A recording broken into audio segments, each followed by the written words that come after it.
Rain hammered against the subway platform like the city itself wanted her dead. Mara Vale stumbled backward as Ethan's hands closed around her throat for the last time, except this time, he didn't stop. He shoved. Hard.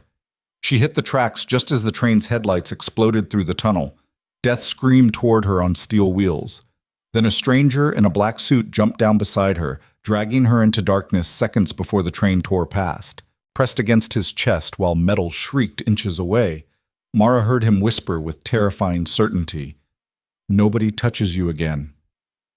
That stranger was Lucien Moretti, the most dangerous man in New York, and he had just declared war on her behalf. If you want to see how far this story of survival and obsession goes, hit that like button and drop a comment telling me what city you're watching from. Let's see how far Mara's journey reaches across the world. The fluorescent lights in St. Catherine's emergency room flickered like dying stars.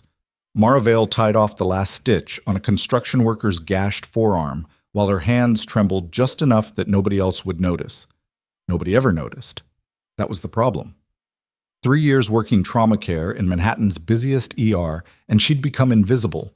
Another exhausted nurse in blood-stained scrubs moving through the chaos like a ghost. Except ghosts didn't have ex-boyfriends who showed up unannounced. Mara. The voice came from behind the curtain dividing bed 7 from bed 8. Soft. Familiar. Wrong. She froze mid-motion, the sterile gauze pad suspended in her hand. Ethan Cross stepped through the gap in the curtains wearing his accountant uniform, pressed khakis, button-down Oxford, that apologetic smile that once made her feel protected instead of hunted. His brown hair was perfectly combed. His hands were clean. Everything about him screamed normal, except for the restraining order she'd filed 6 weeks ago. "You can't be here," Mara said quietly. Too quietly. Her voice always got smaller around him. "I just need 5 minutes." Ethan raised both palms in surrender. "Please, I know I messed up. I know I scared you, but we can fix this."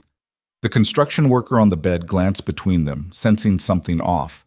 Mara forced herself to smile. Professional, calm. The mask she wore so well it had fused to her skin. "I'm working," she said. "You need to leave." "You always say that." Ethan's smile never wavered. "You always run away before we can actually talk." A scream erupted from the far end of the ER. Another trauma case rolling in. Another crisis demanding her attention. Mara grabbed the excuse like a lifeline. "Security will escort you out," she said, stepping past him toward the commotion. His hand caught her wrist. Not hard.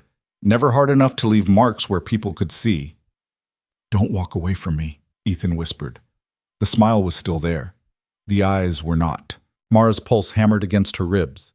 The ER swirled around them, doctors shouting, monitors beeping, families crying, but all she felt was the pressure of his fingers and the way her body had learned to freeze instead of fight. Then Jerry from security appeared, his bulk filling the narrow corridor. "Miss Vale, you need me?" Ethan released her immediately, stepping back with that wounded expression he'd perfected. "I was just leaving, no problem here." He walked away slowly, hands in pockets, looking back once with eyes that promised this wasn't over. It never was. Mara's shift ended at 11. She changed out of her scrubs in the staff locker room, checking her phone compulsively. No new messages, no missed calls. Ethan had probably gone home. Probably. She'd thought that before. The last time, he'd waited 4 hours in his car outside her apartment. Dr. Patel stuck her head through the doorway. "You okay? Jerry told me what happened." "I'm fine." The lie came automatically. "That's the 3rd time this month he's shown up." Dr. Patel's expression was carefully neutral, the way doctors looked at patients they couldn't save. "The restraining order isn't working." "I know." "So what are you going to do?" Mara pulled her jacket on and avoided the question entirely. "I'll see you tomorrow." She left through the back entrance, the one the ambulances used. Rain had started falling while she worked, turning the city into a blurred watercolor of neon and shadow. The subway station at 42nd Street was 3 blocks away. Mara walked fast, head down, keys threaded between her knuckles like claws. Halfway there, she felt it. Someone following. She didn't look back. Looking back meant acknowledging the fear, and acknowledging the fear meant admitting Ethan had won. Instead, she walked faster, her sneakers splashing through puddles while her heart climbed into her throat. The subway entrance appeared ahead like salvation. Mara broke into a run. She hit the turnstile at full speed, swiping her card with shaking hands. The train platform stretched before her, half empty, fluorescent bright, smelling like rain and rust. An automated announcement crackled through the speakers. Next downtown train arriving in 3 minutes. She had 3 minutes. That's when she heard the footsteps behind her. Fast, purposeful, close. Mara spun around. Ethan stood 10 feet away, rain dripping from his hair onto the concrete platform. His smile was gone now. So was the mask. "You really thought a piece of paper would stop me?" His voice echoed off the tiled walls. "After everything we've been through?" "Ethan, please." Mara backed toward the edge of the platform, her pulse roaring in her ears. "Just leave me alone." "Leave you alone?" He laughed, sharp, broken. "You're mine, Mara. You don't get to just walk away. I'm not yours." The words came out stronger than she expected. "I never was." Something in his expression shifted. The desperation hardened into rage.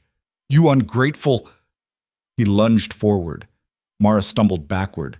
Her heel caught the platform edge. For one breathless second, she teetered on the brink while Ethan's hands reached for her and the world tilted sideways. Then he shoved.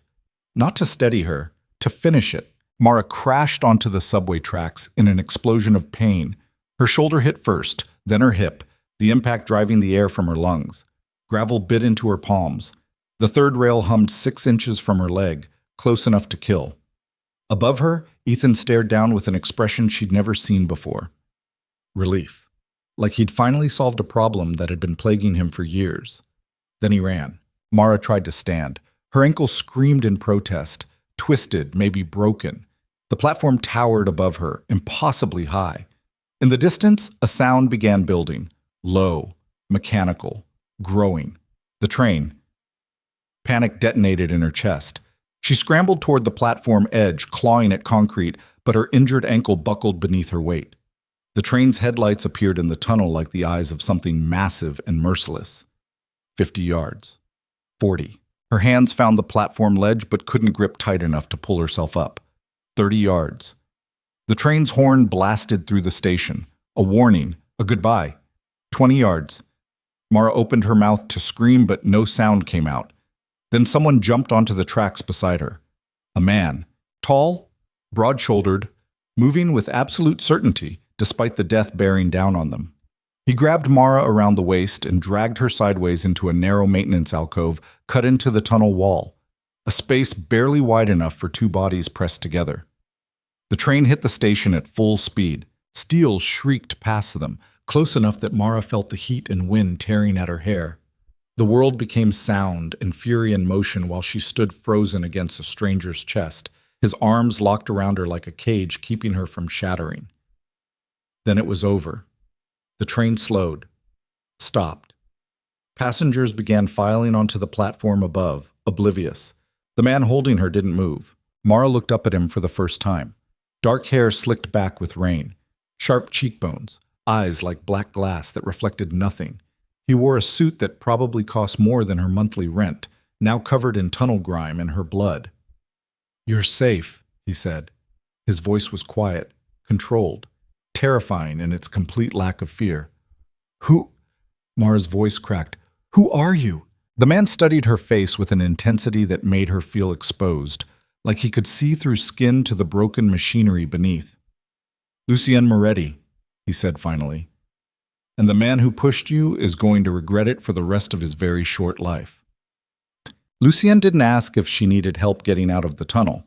He simply lifted her onto the platform like she weighed nothing, then hauled himself up with the casual strength of someone who'd done this before.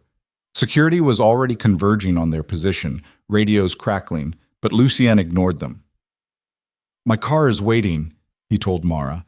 "I don't—" She swayed, adrenaline crashing into shock. "I don't know you."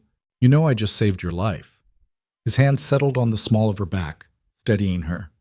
"That's enough for now."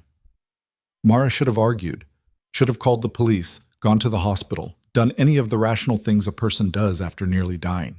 Instead, she let Lucienne guide her through the station toward the street exit, while her mind struggled to process what had just happened. Ethan pushed her, actually pushed her, onto the tracks. The realization hit harder than the fall. Outside, a black SUV idled at the curb with tinted windows and diplomatic plates. The driver, a mountain of a man in tactical gear, opened the rear door without a word. Lucienne helped Mara inside, sliding in beside her. The interior smelled like leather and expensive cologne. "Where do you live?" Lucienne asked. Mara's mouth moved, but no sound emerged. Her hands were shaking violently now, the shock settling into her bones. Lucienne's expression didn't soften, but something shifted in his eyes, a recognition of trauma he'd seen before. He reached into a compartment and pulled out a bottle of water, cracking it open before handing it to her. "Drink," he said. Not a suggestion. She drank. The water helped. Marginally. "My apartment," she managed. "I can't go there. He knows where I live." "The man who pushed you." Mara nodded. "His name?" "Ethan Cross." The name tasted like poison. "My ex-boyfriend. There's a restraining order, but he won't stop. He's been following me for weeks." Lucian pulled out his phone and typed something quickly. "What does he do? Where does he work?" "He's an accountant, Marsh and Bauer downtown." Mara wrapped her arms around herself, suddenly freezing despite the car's heat. "Why does that matter?" "Because I'm going to make him stop." Lucian met her eyes with absolute certainty. Permanently. The way he said it sent a chill through her that had nothing to do with the cold. "Who are you?" Mara whispered. For the first time, Lucian smiled. It wasn't comforting. "Someone who solves problems," he said. "And you, Mara Vale, have a very serious problem." The SUV pulled away from the curb, merging into Manhattan traffic. Through the window, Mara watched the subway station disappear behind them, the place where she should have died but didn't. Because a stranger had jumped onto the tracks after her. A stranger who looked at violence the way most people looked at weather. "Where are we going?" she asked. "Somewhere safe." Lucian's phone buzzed. He glanced at the screen, his expression darkening. "Somewhere your ex-boyfriend will never find you." Mara wanted to argue, wanted to insist she could handle this herself. But the truth settled over her like a weight. She'd been trying to handle Ethan for 2 years. Restraining orders hadn't worked. Changing her number hadn't worked. Moving apartments hadn't worked. Maybe it was time to try something different. Even if that something wore a $10,000 suit and talked about making people stop the way other men talked about the weather. The SUV turned onto the West Side Highway, heading north. Behind them, the city blurred into light and shadow. And somewhere in that sprawling darkness, Ethan Cross was still out there, still hunting, still certain that Mara belonged to him. But now he had competition, and Lucian Moretti didn't lose. Bakeau. They drove for 20 minutes before pulling into an underground garage beneath a building Mara didn't recognize. The concrete tunnel wound downward through multiple security checkpoints, each one requiring facial recognition and encrypted cards, before finally emptying into a private parking level. "This is excessive," Mara said quietly. "This is necessary." Lucienne opened her door. "Can you walk?" Her ankle throbbed but held weight. "I think so." He didn't look convinced, but didn't argue. They crossed the garage to a private elevator with brushed steel doors and no buttons.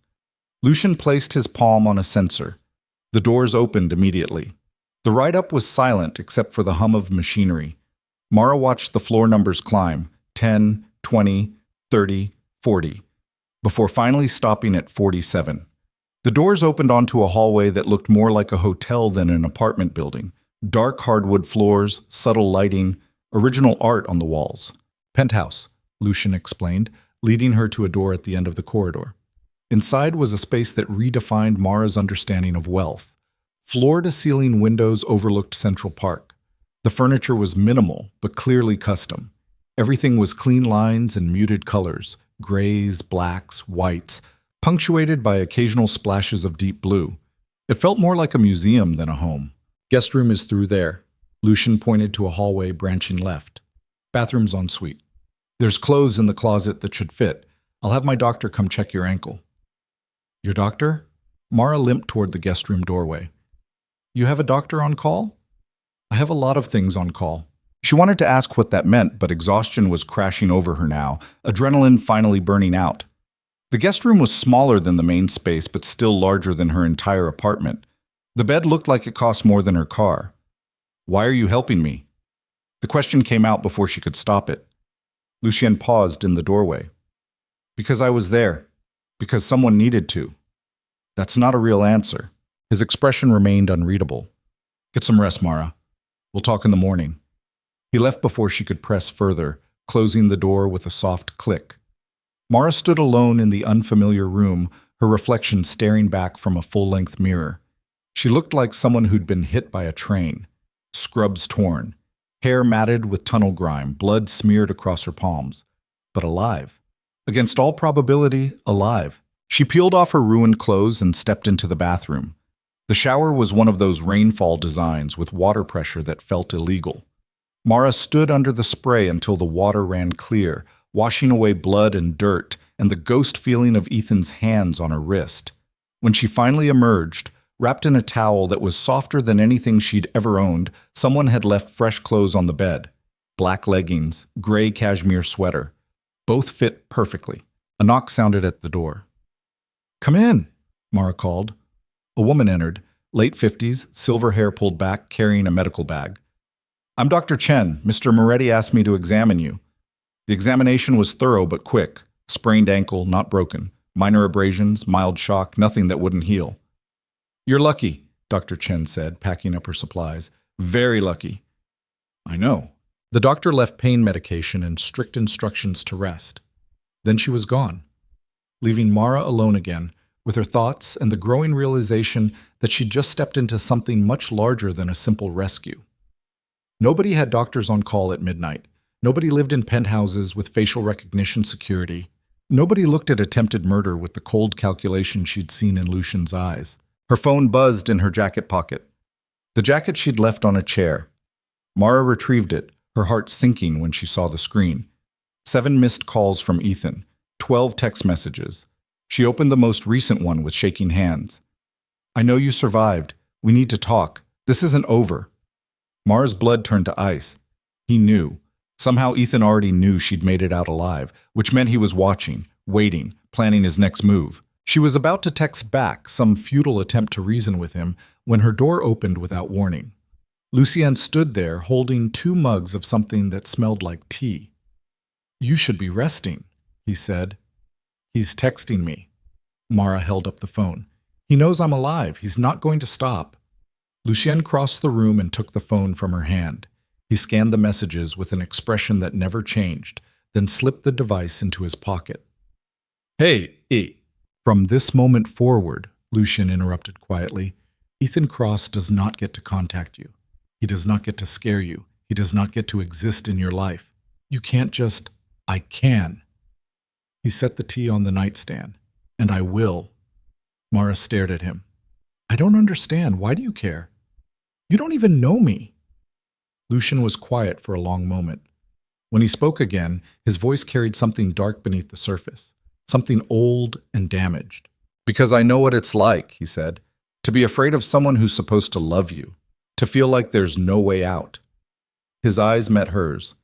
"And I decided a long time ago that when I see someone drowning, I don't walk past." The vulnerability in those words hit Mara harder than anything that had happened tonight. "What happened to you?" she whispered. Lucian's expression shuttered closed. "Nothing you need to worry about. Drink your tea. Try to sleep." He was almost to the door when Mara spoke again. "Lucien?" He paused without turning. "Thank you," she said, "for jumping onto those tracks." His shoulders tensed. "Don't thank me yet. This isn't close to over." Then he was gone, leaving Mara alone with her tea and questions and the growing certainty that she'd just traded one dangerous man for another. The difference was, this one had saved her life. But at what cost? Bonds. Mara didn't sleep. She lay in the unfamiliar bed watching shadows move across the ceiling while her mind replayed the moment Ethan pushed her. Over and over. The shock in his eyes turning to relief. The way he'd run without looking back. He'd actually tried to kill her. The restraining order, the police reports, the careful documentation of every threat and violation. None of it had mattered. Ethan had escalated past control into something irreversible, and Lucien Moretti had appeared like some dark guardian pulled from a nightmare she didn't know she was having. Around 3 in the morning, Mara gave up on sleep. She crept into the main living area, expecting to find it empty. Instead, Lucien sat at the dining table with his laptop open and several phones arranged in a precise grid. He'd changed into dark jeans and a black Henley. Without the suit, he looked younger, more human. "Can't sleep?" he asked without looking up. "Can you?" "Not usually." He gestured to the kitchen. "There's food if you're hungry." Mara wasn't, but she needed something to do with her hands. The kitchen was pristine, stainless steel, marble counters, appliances that looked like they belonged in a spaceship. She found bread and made toast just to feel normal. "What do you do?" she asked, spreading butter mechanically. "For work, I mean." "I manage investments." The lie came smoothly, too smoothly. Investments. Real estate? Import, export? Various ventures. Mara bit into her toast, watching him. "You're lying." Lucien's fingers paused on the keyboard. "What makes you say that?" "Because people who manage investments don't have doctors on call at midnight. They don't live in fortresses. They don't look at stalkers like their grocery lists." A smile ghosted across his face. "You're observant." "I work in an ER. You learn to read people quickly." Lucien closed the laptop and gave her his full attention. "What do you think I do?" Mara considered. The security. The cars, the way his driver carried himself like military, the expensive everything, the complete lack of fear. "Something illegal," she said finally. "Something that requires violence." "Does that scare you?" "It should." She set the toast down. "But right now, I'm more scared of Ethan." "You won't be for long." The certainty in those words should have been comforting. Instead, they raised every warning flag Mara possessed. "What are you planning to do to him?" "Whatever's necessary." "That's not an answer." "It's the only answer you're getting tonight." Lucien stood, moving to the windows. Manhattan sprawled below them, millions of lights fighting against the darkness. Ethan Cross works for Marsh & Bauer, mid-level accounting firm. Decent salary, but nothing spectacular. "How do you already know that?" "I told you, I manage investments. That includes information." He turned back to face her. "Your ex-boyfriend has been laundering money for the Kavanaugh syndicate for the past 18 months, approximately $2 million moving through shell corporations every quarter." The room tilted sideways. "What?" Mara whispered. "The Kavanaughs are Irish organized crime, expanding through Hell's Kitchen, trying to move into legitimate businesses. They needed someone clean to handle their finances." Lucien's expression was clinical. Ethan was perfect. Respectable job, no criminal record, easy to manipulate. Mara's mind raced. "You learned all this in 3 hours?" "I learned it in 20 minutes. The rest of the time I've been mapping his network." "Why?" "Because now you're not just an ex-girlfriend he's obsessed with." Lucien crossed back to the table, pulling up something on his laptop. "You're a witness to his criminal activity. Whether you know details or not doesn't matter. The Kavanaughs will assume you do." The toast turned to ashes in Mara's stomach. "You're saying they'll come after me too." "I'm saying they would have." He closed the laptop again. "But they won't get the chance." "Because you're going to stop them." "Yes." "Why?" The question burst out of her. "Why do you even care? This isn't your problem." Lucien looked at her with those black glass eyes that gave nothing away. "You really want to know?" "Yes." He was quiet for so long Mara thought he wouldn't answer. Then he spoke, each word carefully chosen. "When I was 16, my mother tried to leave my father. He'd been beating her for years. Everyone knew. Nobody helped." His jaw tightened. "She made it as far as the front door before he shot her. I watched her bleed out on our kitchen floor while he called it an accident." The air left the room. "Lucien, I decided that day that I would never be powerless again." He met her eyes. "And that I would never watch someone else suffer what she suffered if I could stop it." Mara's throat closed. "I'm sorry." "Don't be sorry. Be ready." "For what?" "For war." Lucien moved toward the hallway leading to the bedrooms. "Because that's what this becomes now. Ethan chose escalation. The Kavanaughs chose to protect him, and I choose to end them both." He paused in the doorway. Get some sleep, Mara. Tomorrow we start fighting back." Then he was gone, leaving her alone with the city lights and the terrifying realization that she'd just allied herself with someone far more dangerous than Ethan ever was. But maybe that was exactly what she needed. Someone willing to fight battles she couldn't win alone. Someone who looked at violence not as a last resort, but as a tool. Someone who would jump onto subway tracks without hesitation because saving her mattered more than safety. Mara returned to the guest room and finally fell into fitful sleep. When she woke 4 hours later, sunlight was streaming through windows she didn't remember opening, and Lucian Moretti was standing at her door holding coffee and a gun. "Time to learn how to protect yourself," he said simply. The war had begun. The gun was smaller than Mara expected, black polymer, compact. Lucien held it out to her like an offering, the coffee balanced in his other hand. "I don't want that," she said. "I don't care what you want." He set both items on the dresser. "I care about what you need, and you need to know how to defend yourself." Mara pulled the blanket tighter around her shoulders. Morning light made the penthouse look different, less fortress, more prison. "I'm a nurse. I save lives. I don't, Ethan pushed you onto subway tracks." Lucian's voice was flat, clinical. "The Kavanaughs will be worse. This isn't negotiable." She wanted to argue, wanted to insist there were other ways, police, lawyers, witness protection.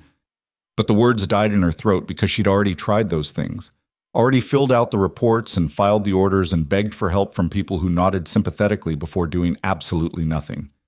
"Fine," she said, "but coffee first." Something that might have been approval flickered across Lucien's face. He handed her the mug, black coffee, no sugar, somehow exactly how she took it, and waited while she drank. The caffeine helped marginally. "How do you know how I take my coffee?" Mara asked. "I pay attention." "That's not comforting. It's not supposed to be." Lucian picked up the gun. "Get dressed. We're going downstairs." Downstairs turned out to be a private shooting range built into the building's sub-basement. Concrete walls, soundproofing, target silhouettes at varying distances. Mara followed Lucien through the reinforced door, feeling like she'd stepped into someone else's life. "Have you ever held a gun before?" he asked. "Once. My dad took me to a range when I was 16. I hated it." "You'll hate this too." Lucian checked the weapon with practiced efficiency. "But you'll learn anyway." The next 2 hours were brutal. Lucian was a patient teacher, but an exacting one. Stance, grip, sight alignment, breathing. He corrected every mistake with the same calm precision, standing behind her to adjust her arms, his hands firm on her shoulders when she flinched at the first shot. "Again," he said after she missed the target entirely. Mara fired. Missed. Again. Missed. "Your breathing's wrong. You're tensing before you pull the trigger." "I'm tensing because I'm holding a gun." "Then get comfortable with it." No sympathy, no coddling. Because when Ethan comes back, and he will, you won't have time to be scared. That straightened her spine faster than any pep talk. Mara raised the weapon, breathed, fired. The bullet punched through the target's shoulder. "Better," Lucian said. Again. By the time they finished, Mara's hands were shaking from adrenaline, and her ears were ringing despite the protection. But she'd hit center mass 6 times out of 20. Not good, but not helpless either. Lucien secured the weapons in a locked cabinet. "You'll practice every day." "I have a job," Mara protested. "You have a leave of absence." He held up a hand before she could explode. "I called the hospital this morning, explained you were in an accident. They granted you medical leave immediately." "You had no right." "I had every right. You're being hunted, Mara. Going to work makes you an easy target." She wanted to scream at him, wanted to rage about boundaries and control and all the ways he was making decisions without asking. But underneath the anger was something worse, relief. Because part of her had been terrified of going back to St. Catherine's and finding Ethan waiting in the parking garage. "I need clothes," she said instead. "My things." Already handled, Lucian gestured toward the elevator. "They're being delivered this afternoon along with everything else from your apartment." "You went through my apartment?" "I had someone inventory it. Nothing was removed without documentation." The casual efficiency of it made her stomach turn. "You're treating me like a prisoner." "I'm treating you like someone who almost died last night." Lucian stepped closer, his expression finally showing cracks. "You want independence?" Fine. Walk out that door. Go home. See how long you last before Ethan or the Kavanaughs find you. Maybe I'll take my chances. No, you won't. He said it with absolute certainty. Because you're smart enough to know this is survival, not surrender. Mara hated that he was right. Hated even more that she was starting to rely on him. They rode the elevator in tense silence. Back in the penthouse, Mara retreated to the guest room and tried calling her best friend, Sarah. It went straight to voicemail. So did her attempt to reach her supervisor at the hospital. Her phone buzzed with a text from an unknown number. Stop trying to run. We both know how this ends. Ethan. Mara's hands started shaking again. She brought the phone to Lucien, who was working at the dining table surrounded by laptops and files. He read the message without reaction. He's using a burner, Lucien said. Probably bought it this morning. How is he not in jail? I told the police what happened. You told them your ex-boyfriend pushed you onto subway tracks. Without witnesses, it's your word against his. Lucien pulled up something on his screen. Ethan filed a missing persons report at 6 this morning, claimed you ran away after an argument, and he's worried about your mental state. The betrayal hit like a physical blow. That son of a... He's escalating exactly as predicted. Lucien made notes on a legal pad, which means we escalate faster. What does that mean? It means tonight we're meeting with someone who can make Ethan's life very difficult. Who? Lucien's smile was pure ice. Someone who owes me a favor. The someone turned out to be a woman named Diana Kozlov, who operated out of a private club in Tribeca that didn't have a name or a sign. Lucien's driver, a man called Marcus, who spoke exactly 3 words the entire trip, navigated through evening traffic while Mara tried not to think about what kind of favor required a secret nightclub. Diana handles information, Lucien. Lucien explained as they pulled up to an unmarked door. Financial records, communications, surveillance. If it exists digitally, she can find it. She's a hacker. She's an artist. Inside, the club was all dark wood and darker lighting. Jazz played softly through invisible speakers. The handful of patrons looked expensive and dangerous in equal measure. A hostess appeared immediately, leading them to a private booth in the back, where a woman sat reviewing multiple tablets simultaneously. Diana Kozlov was maybe 40, platinum blonde hair cut sharp as a blade, wearing a suit that probably cost more than Mara's car had when it was new. She glanced up as they approached, her expression transforming from annoyance to genuine pleasure. Lucienne Moretti. Her accent was Russian, softened by years in America. I heard you were dead. I heard that too. Lucienne slid into the booth. Rumors of my demise, etc. Diana's attention shifted to Mara. And who is this? Someone with a problem. Aren't we all? Diana gestured for them to sit. What kind of problem? Lucien laid out the situation with brutal efficiency. Ethan, the stalking, the attempted murder, the Kavanaugh connection. Diana listened without interrupting, her fingers moving across one of the tablets. Ethan Cross, she murmured. Marsh and Bauer. Yes, I see it. Sloppy work, really. The Kavanaughs should have used someone more experienced.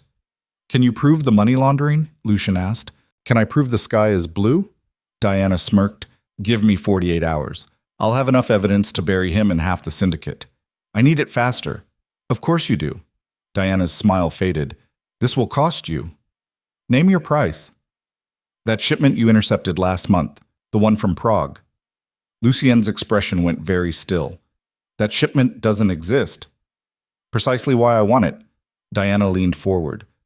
I have a client who's very interested in what was on that manifest. The tension in the booth could have shattered glass. Fine, Lucien said finally. But I want Ethan Cross's entire digital life, bank records, communications, location data, everything. Done. Diana extended her hand. They shook like generals agreeing to a ceasefire. Your girl should stay out of sight until this is finished. The Kavanaughs don't play nice. I'm not his girl, Mara said sharply. Diana's eyebrows rose. My apologies. You're the woman he's protecting while looking at you like you're the only thing keeping him human. Totally different. Lucien stood abruptly. We're done here. Outside, Mara rounded on him. What shipment from Prague? Nothing you need to worry about. Stop saying that! Her voice echoed off the surrounding buildings. Stop deciding what I need to know. You want the truth? Lucian's control finally cracked. Fine. I run the largest import operation on the East Coast.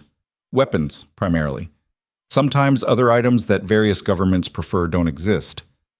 That shipment from Prague contained enough artillery to start a small war. The world tilted sideways. You're an arms dealer. I'm a businessman who fills market demands. You're a criminal. Yes. No apology, no justification.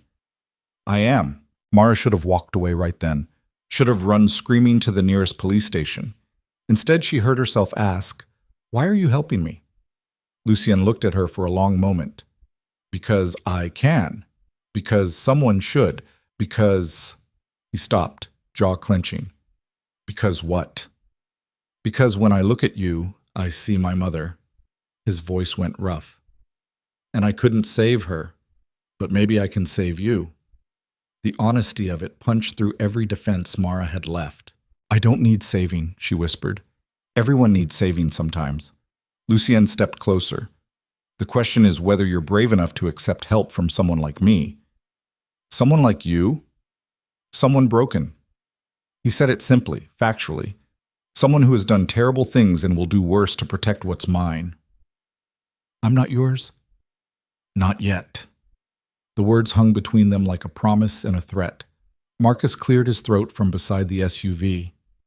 Sir, we should go. The moment shattered. They drove back in silence while Mara's mind spun with revelations. Arms dealer, criminal, broken, and still the man who had jumped onto subway tracks to save her life. Back at the penthouse, Lucien disappeared into his office. Mara tried to sleep but couldn't. Instead, she found herself wandering the living room, studying the few personal items scattered among the expensive furniture. A photograph on a bookshelf caught her attention. Lucien, maybe 10 years younger, standing with an older man and a teenage boy. All three wore suits. None of them smiled. The older man had his hands on both their shoulders like a general inspecting troops. My father, Lucien said from behind her, and my younger brother Anton. Mara jumped. I didn't hear you. I know. He moved to stand beside her, studying the photograph with an expression she couldn't read. That was taken 6 months before my father died. How did he die? Someone shot him at a business meeting. Lucien's voice was flat. I shot them back. Mara set the photograph down carefully. Were you close? You and your father? He trained me to take over his empire. Close isn't the right word. Lucien turned away from the image. He was brutal, efficient. Everything in his life served a purpose, including his sons. That's awful. It's survival. He poured himself a drink from the bar cart. Whiskey, neat. My father built this organization from nothing. He taught me that sentiment is weakness, that love makes you vulnerable. Do you believe that? Lucien downed half the glass. I used to. And now? He looked at her, really looked at her. Now, I'm not sure. The air between them changed, charged. Mara knew she should step back, should retreat to her room and lock the door and remember that this man was dangerous in ways Ethan had never been. Instead, she moved closer. What changed? She asked quietly. You did. Lucien set the glass down. The second I saw you on those tracks, something shifted, like a switch I didn't know existed flipped on. That's not rational, safe, smart. His laugh was bitter. I know, but I stopped lying to myself around the same time I stopped believing I deserved anything good. Mara's chest ached. You saved my life. That doesn't make me good. Maybe not. She reached up, touching his face before she could stop herself. But it makes you better than you think you are. Lucien caught her hand, his thumb brushing across her knuckles. You should be afraid of me. I should be afraid of a lot of things. Mara's voice came out breathless. Turns out I'm tired of fear. The kiss happened before either of them decided to do it. Lucien's mouth on hers was nothing like Ethan's calculating control. This was raw need and desperation, hands in her hair, her back against the bookshelf, two broken people finding each other in the dark. Then Lucien pulled away like she'd burned him. This can't happen, he said roughly. Why not? Because I will ruin you. He stepped back, putting space between them. Everything I touch turns to ash. I won't do that to you. That's my choice to make. No. Absolute. Final. It's mine. And I choose to keep you safe. Even from me. He left the room before Mara could argue, disappearing into the hallway with his control back in place like armor. She stood alone among the expensive furniture and the photograph of dead men, her lips still burning from a kiss that shouldn't have happened but felt inevitable. That night, Mara barely slept. When she did, she dreamed of subway tracks and Lucien's hands and Ethan's face twisted with rage. She woke to her phone buzzing. Another unknown number. I can see you right now. Top floor, northwest corner. Wave, hello, Mara. Her blood turned to ice. She crossed to the windows, looking down at Central Park 47 stories below. In the darkness, she could barely make out individual people, but somewhere down there, Ethan was watching, hunting, waiting. Mara grabbed her phone and ran to Lucien's room. She didn't knock, just burst through the door. He was already awake, sitting on the edge of his bed with a gun disassembled on the nightstand. Shirtless, dangerous. He's watching the building, Mara said, shoving the phone at him. Lucien read the message, his expression going murderously calm. He made a call, speaking rapid-fire Italian to someone on the other end. Then another call. Then 3 more. Marcus is sweeping the perimeter, he told her. We'll find him. And then what? Then this ends.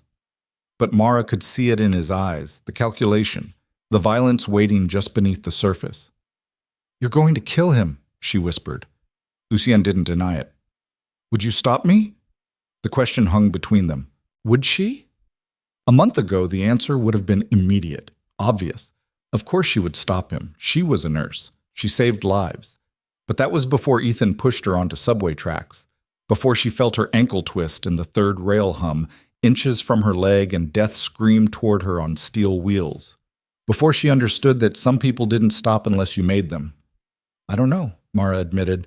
Lucien nodded like she'd confirmed something he already suspected. Go back to bed. This will be handled. I can't just... You can. He stood, crossing to her. Because this is what I do, Mara. This is who I am, and you don't want to watch. Maybe I should. No. He cupped her face with both hands, his touch impossibly gentle for someone so dangerous. You keep the parts of yourself that are still good. Let me handle the rest. Mara wanted to argue, wanted to insist she wasn't fragile, but exhaustion and fear and the aftermath of their kiss all crashed over her at once. Don't kill him, she heard herself say. Lucien's expression didn't change. I'll do what's necessary. It wasn't a promise, it wasn't even close, but it was all she was going to get. Mara returned to her room and climbed back into bed, listening to Lucien move through the penthouse, making calls and issuing orders in multiple languages. The sounds of war being orchestrated. 20 minutes later, Marcus radioed back. Ethan was gone, but he'd left something behind. A black rose on the building's front steps with another message. You can't hide her forever. Morning came with Diana's phone call. Mara listened from the hallway as Lucien took the meeting in his office. Door cracked open. I have everything you asked for, Diana's voice filtered through the speaker. Ethan Cross has been laundering Kavanaugh money for 18 months. $2.4 million through 14 shell corporations. I can trace every transaction. Send it to me. Already done. But there's more. A pause. The Kavanaughs know about Mara. Lucien's voice went deadly quiet. Explain. Ethan contacted them yesterday. Told them his ex-girlfriend witnessed communications between him and their finance officer. They flagged her as a problem. How much of a problem? The kind they usually solve permanently. Diana's tone was apologetic. I'm sorry, Lucien, this just escalated. No, Lucien stood pacing. This just gave me exactly what I need, which is leverage. He ended the call and found Mara standing in the doorway. You heard, he said. Not a question.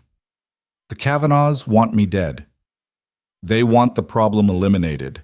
You're just the problem. Lucien pulled up files on his laptop.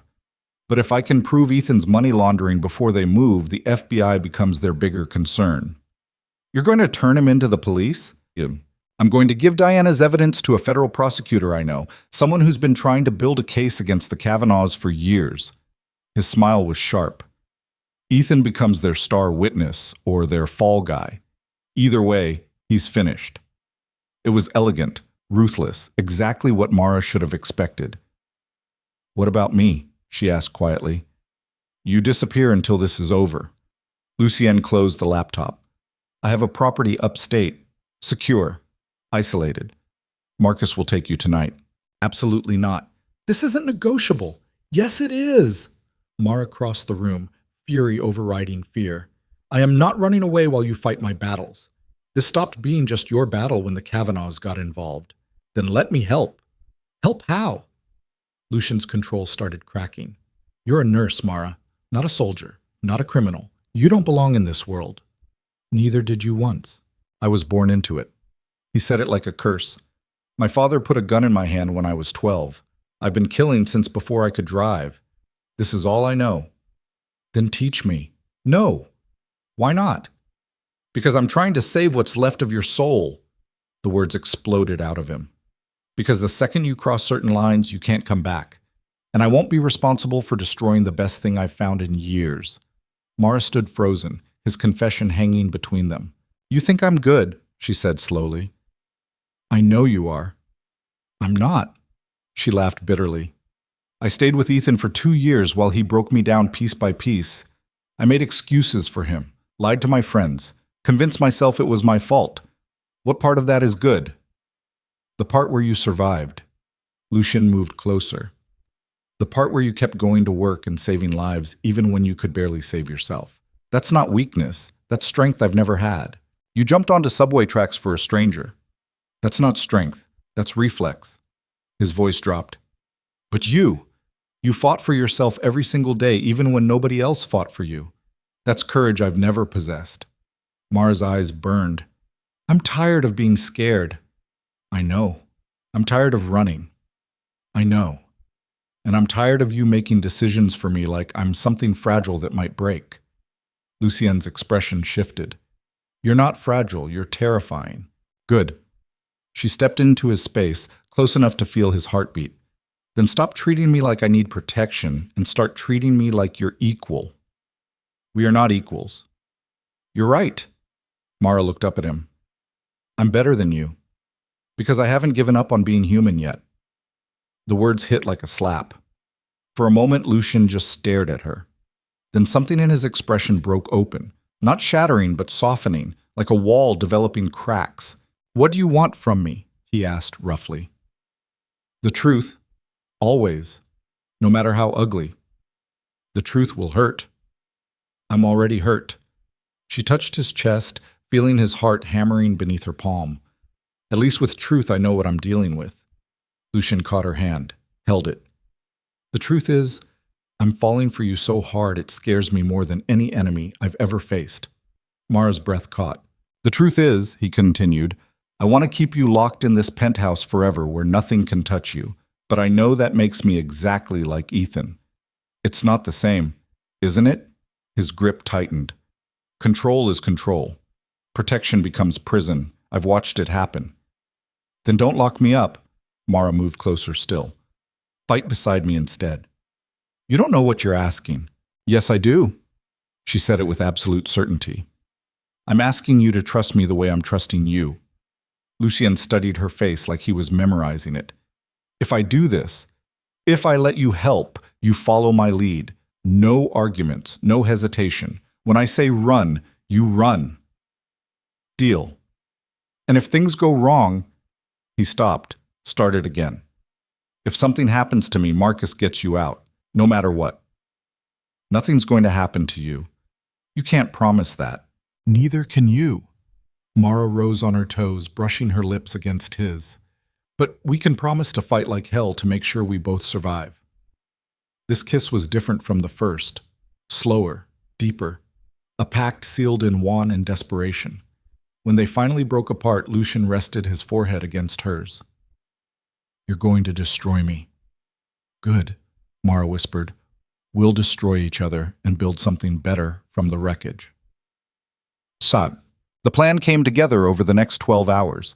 Diana sent over files that would bury Ethan and half the Kavanaugh organization. Lucien contacted his federal prosecutor, a woman named Angela Reeves, who apparently owed him several favors. And Marcus coordinated with Lucien's network to track Ethan's movements. Mara insisted on being part of every discussion. She watched as Lucien orchestrated war with phone calls and encrypted messages, saw the layers of his organization reveal themselves: soldiers, informants, politicians, judges, an entire shadow government operating beneath the legitimate world. "How long have you been doing this?" she asked during a brief break. "Since I was 21, when my father died." Lucien rubbed his eyes. "I inherited everything: the business, the territory, the enemies." "Did you want it?" "Want doesn't matter. Need does. And my family needed someone to hold the empire together." Mara thought about the photograph. The younger brother. "Where's Anton now?" Lucien's expression shuddered. "Dead. Killed in a power play 3 years ago." "I'm sorry." "Don't be." He knew the risks, but pain flickered beneath the words. "We all do." By midnight, everything was in place. Angela Reeves would receive Diana's evidence at dawn. Federal warrants would be issued by noon, and Ethan Cross would be arrested before sunset. The Kavanaughs would scramble to contain the damage, leaving Mara forgotten in the chaos. It was elegant, efficient, perfect. Except Ethan didn't wait. At 2 a.m, every device in the penthouse started blaring simultaneously. Security breach. Lucien was on his feet instantly, gun in hand. Marcus's voice crackled through the intercom. "Sir, we have a situation. Southeast stairwell, armed intruder, 3 hostiles." "Lock it down," Lucien ordered. "Already done. But there's more." A pause that made Mara's skin crawl. "They have explosives." The world stopped. Lucien's eyes met Mara's across the room. "Get to the safe room. Now." "What about you?" "I'm ending this." He moved toward the door. "All business. Marcus will protect you." "Lucien, no arguments, remember?" He stopped in the doorway. "You promised." Then he was gone, disappearing into the hallway with his gun and his ghosts. Marcus appeared, grabbing Mara's arm. "Ma'am, we need to move." "Where's the safe room?" "Behind the wine cellar." They ran through the penthouse, Mara's bare feet silent on hardwood floors. Behind them, gunfire erupted. Sharp, close, terrifying. The wine cellar was hidden behind a bookshelf that swung open at Marcus's touch. Inside, stairs led down to a reinforced door with biometric locks. Marcus pressed his palm to the scanner. Nothing happened. He tried again. Still nothing. "Fuck," Marcus breathed. "Systems compromised." More gunfire. Closer now. A male voice shouted something in a language Mara didn't recognize. Then an explosion that shook the walls hard enough to knock paintings askew. Marcus shoved Mara behind him, weapon drawn. "Stay close." They retreated back through the wine cellar toward the main living area. Mara's heart hammered so hard she could barely hear anything else. All that shooting range practice, and her hands were empty, useless. They emerged into chaos. The penthouse's front entrance was a smoking ruin. 3 men in tactical gear moved through the wreckage with military precision, and leading them was someone Mara recognized even through the smoke. Ethan. Except this wasn't the polished accountant she'd known. This was something feral wearing his face, wild-eyed, sweating, desperate. He saw her and smiled. "There you are," he said. Marcus fired. The bullet caught one of the tactical guys in the shoulder, spinning him around. The other 2 returned fire immediately. Marcus grabbed Mara and hauled her behind the dining table as bullets tore through expensive furniture. "When I move," Marcus hissed, "you run for the bedroom. Lock the door. Don't open it for anyone but Mr. Moretti." "What about you?" "Doing my job." Then he was rolling out from cover, firing with brutal efficiency. Another hostile went down, but the third one circled around while Ethan hung back, watching. Always watching. Mara saw the third man's angle a second before Marcus did. "Left!" she screamed. Too late. The bullet hit Marcus in the chest, body armor absorbing most of the impact but still dropping him to one knee. The hostile advanced, weapon raised. Mara didn't think. She grabbed the gun from Marcus's belt and fired. The recoil nearly broke her wrist, but the bullet found its target, the hostile's leg. He went down screaming. Then Ethan was on her. He tackled Mara to the floor, knocking the gun away. His hands found her throat exactly like they had on the subway platform, squeezing, crushing. "You couldn't just die," Ethan snarled. "You had to make everything complicated." Mara clawed at his face, bucked her hips, did everything Lucian had taught her that morning. But Ethan was stronger, heavier, fueled by whatever chemicals he'd taken to work up the courage for this assault. Black spots danced across her vision. Then Ethan's weight disappeared. Lucian had him by the throat, slamming him against the wall hard enough to crack plaster. Blood ran down Lucian's face from a gash above his eyebrow, and his suit was torn, but his eyes were clear and mercilessly focused. "You made a mistake," Lucian said quietly. Ethan laughed, broken, hysterical. "I made lots of mistakes. Which one?" "Thinking you'd leave here alive." Lucian's hand tightened. Mara watched Ethan's face turn purple, watched him claw uselessly at Lucian's grip, watched the life start to drain from his eyes. And she realized with terrible clarity that Lucian was actually going to do it, was going to kill Ethan right here, right now, while she watched. Part of her wanted to let him. The part that still felt Ethan's hands on her throat. The part that remembered 2 years of systematic destruction disguised as love. The part that had spent weeks looking over her shoulder waiting for him to appear. That part wanted Ethan dead. But another part, the part that was still Mara Vale, trauma nurse, someone who saved lives even when it cost her everything, couldn't let it happen. "Lucien," she whispered. "Don't." His grip didn't loosen. "Please." Lucien's eyes found hers across the wreckage. Something passed between them, understanding maybe, or disappointment. Then he dropped Ethan. Ethan collapsed, gasping, alive. "You're right," Lucian said to Mara. "I'm not like him." Sirens wailed in the distance, getting closer. Lucian pulled out his phone, making a call. "Angela, it's time. Everything we discussed. Yes, all of it." He ended the call and looked at Ethan. "Federal prosecutors are receiving evidence of your money laundering operation as we speak. The Kavanaughs will disavow you to save themselves, and you're going to prison for a very long time." Ethan's face went slack with horror. "Unless," Lucian continued, "you cooperate. Give them everything. Names, accounts, operations. Maybe you serve 5 years instead of 20. "They'll kill me." "Probably," Lucian smiled without humor. "But that's not my problem anymore." Police burst through the ruined doorway. Angela Reeves leading them with federal badges and guns drawn. "Ethan Cross," she said formally, "you're under arrest for attempted murder, stalking, money laundering, and about 16 other charges I'm still tallying up."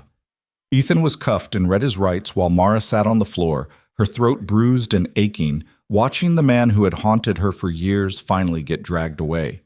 It should have felt like victory. Instead, it felt like the end of one war and the beginning of another. Because across the destroyed penthouse, Lucien was already on another call, already moving pieces, already fighting the next battle. And Mara realized with absolute certainty that this was her life now. Running beside someone who fought wars before breakfast, loving someone who had killed people and would kill again, choosing protection wrapped in violence over safety wrapped in ignorance. Lucien ended his call and crossed to her, offering his hand. "Are you hurt?" he asked. Mara took his hand and let him pull her to her feet. "I shot someone." "I know. I saved Marcus." "I know. I'm not who I was yesterday." Lucien cupped her face gently, his thumb brushing the bruises forming on her throat. "No, you're stronger." Mara leaned into his touch. "What happens now?" "Now?" Lucien kissed her forehead. "Now we deal with the Kavanaughs. Because Ethan might be finished, but they're just getting started." And as federal agents swarmed the penthouse and paramedics treated Marcus, and evidence was collected from the crime scene that her life had become, Mara understood something fundamental had shifted. She'd crossed a line tonight, fired a weapon at a living person, chosen violence over passivity, become exactly the kind of person Lucien had warned her she'd become. But she was alive, and Ethan was in handcuffs. And for the first time in years, Mara Vale felt something other than fear. She felt dangerous. Outside, dawn was breaking over Manhattan. A new day. A new war. And Mara was ready to fight. The safe house upstate looked nothing like safety. Mara stood at the window watching rain hammer against bulletproof glass while her reflection stared back like an accusation. 3 days since federal agents had dragged Ethan away in handcuffs. 3 days since she'd shot a man and watched Lucian nearly kill another. 3 days since her old life had finished dying and this new, blood-soaked version had fully taken its place. Behind her, Marcus limped through the living room checking security feeds on a tablet. The bullet had cracked 2 ribs beneath his vest, but he'd refused medical leave. Refused to leave Mara unprotected while Lucian waged war against the Kavanaughs back in Manhattan. "Anything?" she asked without turning. "Quiet." Marcus's voice was rough from painkillers. Too quiet. That was the problem. Angela Reeves had arrested Ethan along with 4 mid-level Kavanaugh operatives. The evidence Diana provided had been ironclad, enough to freeze accounts, trigger warrants, send the entire syndicate scrambling. Should have been chaos. Panic. The Kavanaughs should have been too busy protecting themselves to worry about one trauma nurse who'd gotten caught in their machinery. Instead, silence. No retaliation, no threats, nothing. Lucian called every 12 hours like clockwork, but the conversations were brief, encrypted, carefully empty of details. He was handling it. She should rest. Everything was under control. Mara didn't believe him. She could hear the exhaustion beneath his words, the way he paused before answering simple questions, the background sounds of Manhattan that told her he wasn't sleeping, wasn't eating, wasn't doing anything except fighting a war he refused to let her see. "I should be there," Mara said. Marcus didn't look up from the tablet. "Mr. Moretti was very clear about your location. Mr. Moretti isn't my keeper." "No, ma'am. He's the man keeping you alive." Mara turned from the window. "What's really happening, Marcus? And don't give me the sanitized version." Marcus set the tablet down slowly. His face was hard to read, all sharp angles and old scars. But something in his eyes looked almost sympathetic. "The Kavanaughs went quiet because they're planning something big," he said finally. "Mr. Moretti knows it. That's why he wants you buried deep until it's over." "What kind of something?" "The kind that burns everything down to send a message." Before Mara could press further, Marcus's phone buzzed. He answered immediately, his expression shifting from neutral to alarmed in half a heartbeat. "When?" A pause. "How many?" Another pause, longer this time. "Understood." He ended the call and started moving, pulling weapons from hidden caches with practiced efficiency. "What's happening?" Mara demanded. "Kavanaugh's soldiers just hit 3 of Mr. Moretti's warehouses simultaneously. Coordinated strike." "Is Lucien—" "He's fine. Already responding." Marcus handed her a handgun. "But if they're making that kind of move, they might try for you next. We're relocating." "To where?" "Somewhere they'll never find you." Mara checked the weapon automatically, muscle memory from hours of practice with Lucian. "I'm not running anymore." "You're not running. You're being strategic." Marcus grabbed his go bag. "There's a difference." They were halfway to the garage when every light in the house died simultaneously. Marcus froze. "That's not the generator." "What is it?" "A trap." He spun toward the back entrance just as the windows exploded inward in a shower of glass and smoke grenades. Mara hit the floor on instinct, covering her head while the world dissolved into chaos and chemical fog. Gunfire erupted. Sharp, close, too close. Marcus returned fire toward shapes moving through the smoke, but the attackers had numbers and position. Mara crawled toward the kitchen, trying to find cover, but hands grabbed her from behind. She twisted, bringing her weapon up, but a knee caught her wrist with brutal precision. The gun clattered away. Someone zip-tied her hands before she could scream. Then a bag went over her head, and the world went dark. When the hood came off, Mara was sitting in a metal chair inside what looked like an industrial freezer. Frost covered the walls. Her breath misted in the air, and across from her sat a woman in an expensive coat who looked at Mara the way scientists looked at specimens. "Mara Vale," the woman said. Her accent was Irish, softened by years away from home. The nurse who accidentally wandered into a war. "Where's Marcus?" "Your bodyguard is alive.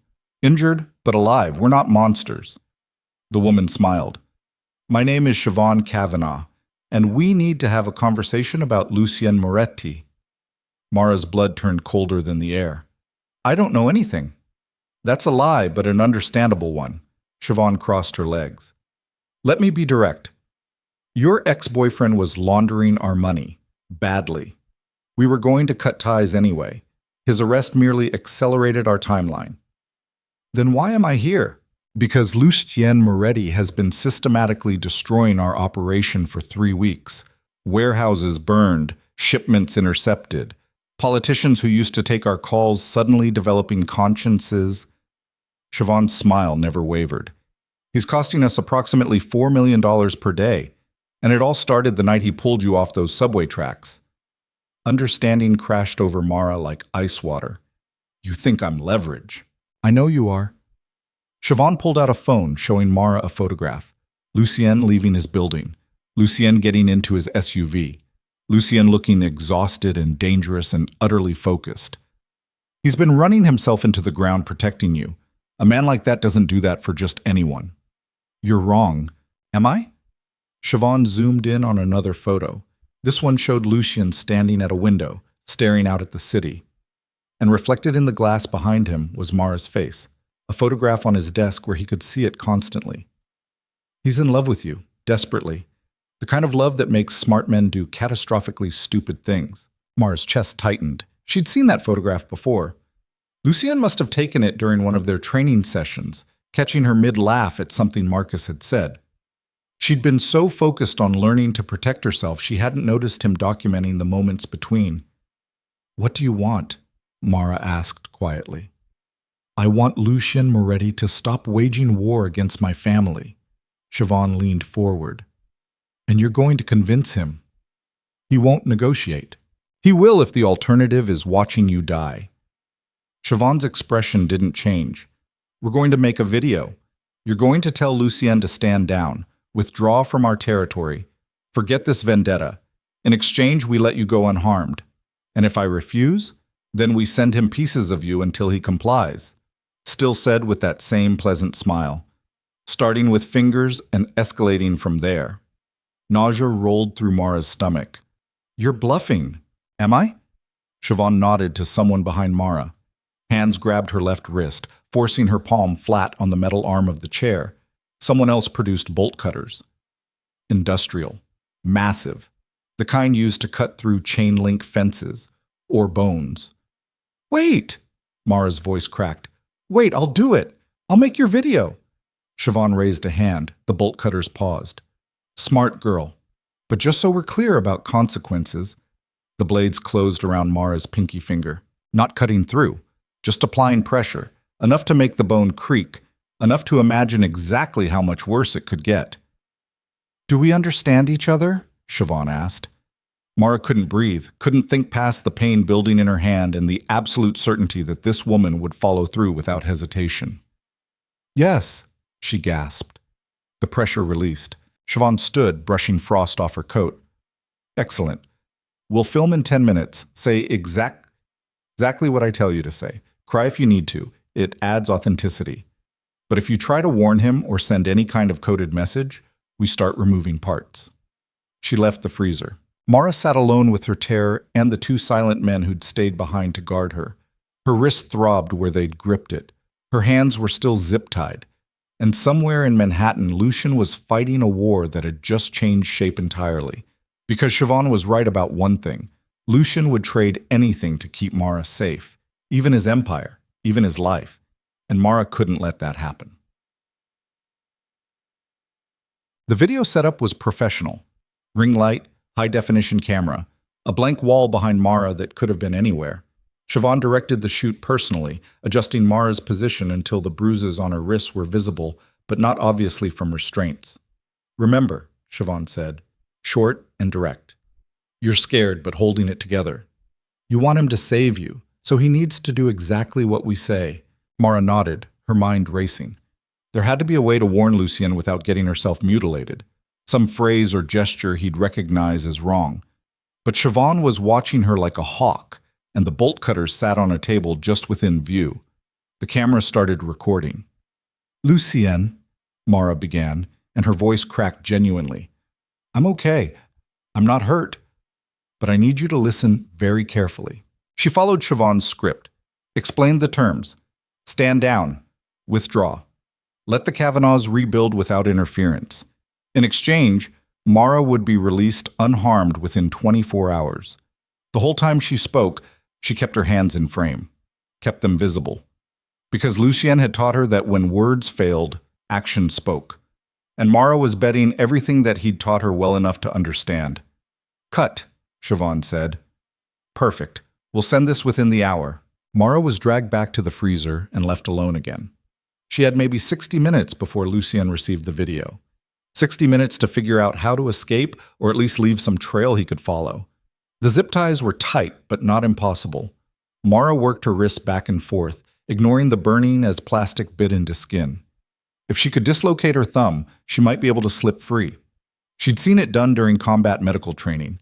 Never thought she'd have to do it herself. She was halfway to hyperventilating through the pain when the freezer door opened. Not Siobhan this time. A man Mara had never seen before stepped inside. Older, gray hair, expensive suit. He looked at her with an expression that was almost apologetic. "Miss Vale," he said. "My name is Connor Kavanagh. Siobhan is my daughter." Mara said nothing. Connor pulled up a second metal chair and sat. "I want you to know this isn't personal." "Kidnapping is pretty personal." "Fair point," he sighed. "I've been in this business 40 years, started with nothing, built an empire. And now men like Lucien Moretti think they can tear it all down because we made the mistake of using an accountant who couldn't keep his personal life separate from business. Ethan tried to kill me. I know, and that was unfortunate." Connor's voice remained mild. "But it created this situation. Lucien declared war. We have to respond. If we don't, every rival from here to Boston will think we're weak." "So you're going to torture me to prove you're strong?" "I'm going to use you to end a conflict before it costs more lives." He leaned forward. "Do you know how many people have died in the past 3 weeks because of this war? 17. Good men and women with families, all because Lucien Moretti fell in love with the wrong person at the wrong time." Guilt twisted in Mara's chest despite herself. "That's not my fault." "No, but it is your reality." Connor stood. "If Lucien surrenders, you go home. If he doesn't, things get very ugly very quickly. And I genuinely hope it doesn't come to that." He left before Mara could respond. She sat alone in the freezing cold, working her wrists raw against the zip ties, and tried not to think about 17 dead people who'd gotten caught in machinery they probably didn't even understand. Tried not to think about how many more would die if this continued. Tried not to think about Lucien's face when he received that video and realized she was gone. The thumb dislocated with a pop that made her vision white out. But the zip tie slipped free. Mara bit back a scream, cradling her ruined hand against her chest. Relocating the joint would have to wait. Right now she needed to move before someone checked on her. The freezer door wasn't locked from the inside. They hadn't expected her to get free. Mara eased it open, listening. Voices echoed from somewhere deeper in the warehouse. At least 3 people, maybe more. She crept into a hallway lined with industrial shelving, boxes everywhere, loading equipment. This was a legitimate business on paper, probably. The Kavanaghs laundering their empire through honest-looking logistics. Mara moved toward what looked like an exit sign, her bare feet silent on concrete. Every few steps she had to stop and breathe through waves of pain from her dislocated thumb. But she kept moving, almost to the door, almost free. Then someone grabbed her from behind. Mara twisted, bringing her elbow back hard into whoever held her, connected with ribs. Heard a grunt, but the grip didn't release. "Stop fighting," a male voice hissed. "I'm trying to help you." Mara froze. The man spun her around. It was one of the guards from the freezer. Young, maybe 25. He looked terrified. "My name is Ryan," he whispered urgently. "I'm undercover FBI. Angela Reeves sent me to find you." Hope and suspicion warred in Mara's chest. "Prove it." Ryan pulled a badge from inside his jacket. It looked real. But Mara had learned not to trust anything at face value. "Angela knows about the safe house attack," Ryan continued in a rush. "She's been tracking Kavanagh movements for weeks. She has agents positioned around this warehouse, but she needs confirmation you're inside before she can move." "Why not just raid the place?" "Because Connor Kavanagh has a federal judge in his pocket who'll throw out any evidence obtained without perfect probable cause. We need you to be seen leaving voluntarily or the whole case collapses." Mara's mind raced. It made sense. Too much sense.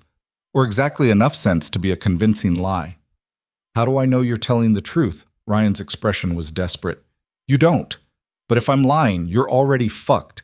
If I'm telling the truth, this is your only chance. Fair point. What do you need me to do? Mara asked. Get to the loading dock, south side of the building. There's a small window about 15 feet up. Can you climb? Mara looked at her dislocated thumb. Probably not. Then I'll boost you, but we have to move now before they realize you're gone. They ran.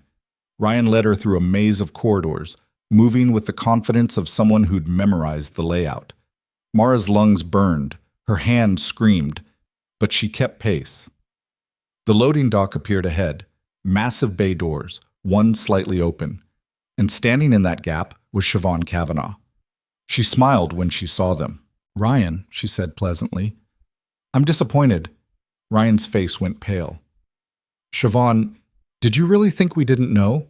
She stepped into the warehouse, followed by 4 armed men. Angela Reeves has been trying to plant people in our organization for 2 years. You've lasted longer than most. Understanding crashed over Mara. Ryan wasn't undercover. Or he was, but they'd found out, which meant this was a trap. Run, Ryan said quietly. Then he charged at Siobhan's men. He made it 3 steps before they shot him. The sound was deafening in the enclosed space. Ryan went down hard, blood spreading across the concrete. Mara stood frozen in horror. Siobhan shook her head sadly. Such a waste. He was good at his job, too. She gestured, and 2 men grabbed Mara, dragging her away from Ryan's body. You've been very resourceful, Siobhan said, falling into step beside them, dislocating your own thumb. Impressive pain tolerance. But here's what you need to understand, Miss Vale. There is no escape. There is no rescue. There is only Lucian's compliance or your suffering. They threw Mara back into the freezer. This time they didn't use zip ties. They chained her to a radiator bolted to the wall. We sent your video 30 minutes ago, Siobhan said. Lucien has 12 hours to respond. If he agrees to our terms, you go home. If he doesn't, we start the next video, and that one will be much less pleasant. She closed the freezer door. Mara sat alone in the dark and cold, her thumb throbbing, Ryan's blood still wet on her feet, and tried not to think about what 12 hours could become. Hours passed like years. Mara relocated her thumb herself, biting through her shirt to muffle the scream. The pain was blinding, but necessary. She couldn't fight or run with a useless hand. Not that fighting or running seemed possible anymore. The chain had maybe 6 feet of slack, enough to reach the door but not open it, enough to pace but not escape. The radiator was old cast iron, built into the wall like it had been there since the building was constructed. Immovable. Mara was working on the chain itself, looking for weak links, testing each connection, when the door opened again. Connor Kavanaugh stepped inside, carrying a folding chair and a tablet. It's been 11 hours, he said, setting up the chair. I thought you'd want to see Lucien's response. He turned the tablet around. The video showed Lucien sitting in what looked like his penthouse office. He looked worse than Mara had ever seen him, unshaven, exhausted, eyes rimmed red from lack of sleep or something darker. I received your terms, Lucien said to the camera. His voice was flat, dead. And my answer is no. Mara's heart stopped. You took something that doesn't belong to you, Lucien continued. And you made the mistake of thinking I value my empire more than I value her. You're wrong. Connor's expression remained neutral, but something flickered in his eyes. On the tablet, Lucien leaned forward. So, here's my counteroffer. You have 24 hours to return Mara Vale unharmed. If you do, I'll consider letting your organization continue existing. If you don't, I will burn everything you've ever built to ashes and scatter your family across 3 continents. He paused. And unlike you, I don't bluff. The video ended. Connor set the tablet down carefully. Your boyfriend just declared absolute war. He's not my boyfriend. No? Connor's smile was cold. Then what is he? Mara didn't have an answer. Connor stood, picking up his chair. Siobhan wanted to start cutting pieces off you immediately. I convinced her to wait, to give Lucien time to reconsider. But after that response, he shook his head. I can't protect you anymore. I never asked you to. No, but I was trying anyway. He moved toward the door. For what it's worth, I'm sorry. You seem like a decent person who got caught in something you never deserved. Then let me go. I can't, because if I do, everything my family built collapses, and I won't allow that. Connor paused in the doorway. Lucien Moretti would make the same choice if your positions were reversed. You know that, don't you? The door closed before Mara could respond, but the answer sat heavy in her chest. Yes. Lucien would absolutely sacrifice her to protect what was his, except he'd just done the opposite, chosen her over his empire, declared war he couldn't possibly win against an organization that had been entrenched in New York for decades, signed both their death warrants rather than surrender. And somehow, that was both the most terrifying and most beautiful thing anyone had ever done for her. Mara was still processing when the door opened again. Siobhan entered with two men carrying cameras. New video time, she said pleasantly, and this one's going to be memorable. They set up faster than before. Professional. Efficient. Like they'd done this before. Mara was unchained from the radiator and zip-tied to the metal chair again, the cameras positioned, the lights arranged. Siobhan held up the bolt cutters. Last chance to convince Lucien to be reasonable, she said. He won't change his mind. Then you're going to suffer for his pride. Siobhan tested the bolt cutters, metal blades snapping together with a sound like bones breaking. We'll start with the pinky finger on your right hand, work our way through each digit. By the time we're done, maybe Lucien will have developed some perspective. Mara's heart hammered against her ribs. This was really happening. They were actually going to do this. Wait, she heard herself say. Siobhan paused. Yes? What if I could give you something better than Lucien's surrender? Interest flickered across Siobhan's face. I'm listening. Mara's mind raced, trying to build a lie convincing enough to buy time. Lucien has a weapons cache, the one from Prague that Diana Kozlov wanted. If I tell you where it is, you could sell the location to his enemies, make millions, destroy his reputation. It was thin, desperate, but Siobhan's expression shifted into something calculating. Where? She asked. I'll take you there, but you have to let me go after. Siobhan laughed. You think I'm stupid enough to believe you'd betray Lucien? I think I'm smart enough to value my fingers more than his pride. Mara met her eyes. He chose war over my safety. Why should I protect him? For a moment, Siobhan considered it. Then she shook her head. Nice try, but we're staying on schedule. She nodded to one of the men. He grabbed Mara's hand, forcing it flat on the chair arm. Siobhan positioned the bolt cutters around Mara's pinky finger. The cameras started recording. Any last words for Lucien? Siobhan asked. Mara looked directly at the camera, at the man who'd jumped onto subway tracks for her, who'd taught her to shoot and fight and survive, who'd chosen her over everything. I love you, she said, and this isn't your fault. Then she closed her eyes. The blade started to descend, and the warehouse exploded. Not figuratively, actually exploded. The concussion wave knocked everyone sideways. Mara's chair toppled, slamming her shoulder into concrete. The lights shattered. Alarm shrieked, and through the chaos came gunfire. Heavy, professional, military grade. Mara rolled, trying to get her bearings. The zip ties had snapped when she fell. Her hands were free. Through the smoke and darkness, she could see shapes moving. Kavanaugh soldiers running toward the firefight. Then someone was cutting through the smoke toward her. Marcus, covered in blood and moving like every step cost him, but alive. Can you walk? He shouted over the chaos. Yes! He hauled her up and they ran. The warehouse was a war zone. Lucien's people had come in force, dozens of them, attacking from multiple angles with the kind of precision that came from serious training. This wasn't a rescue. It was an invasion.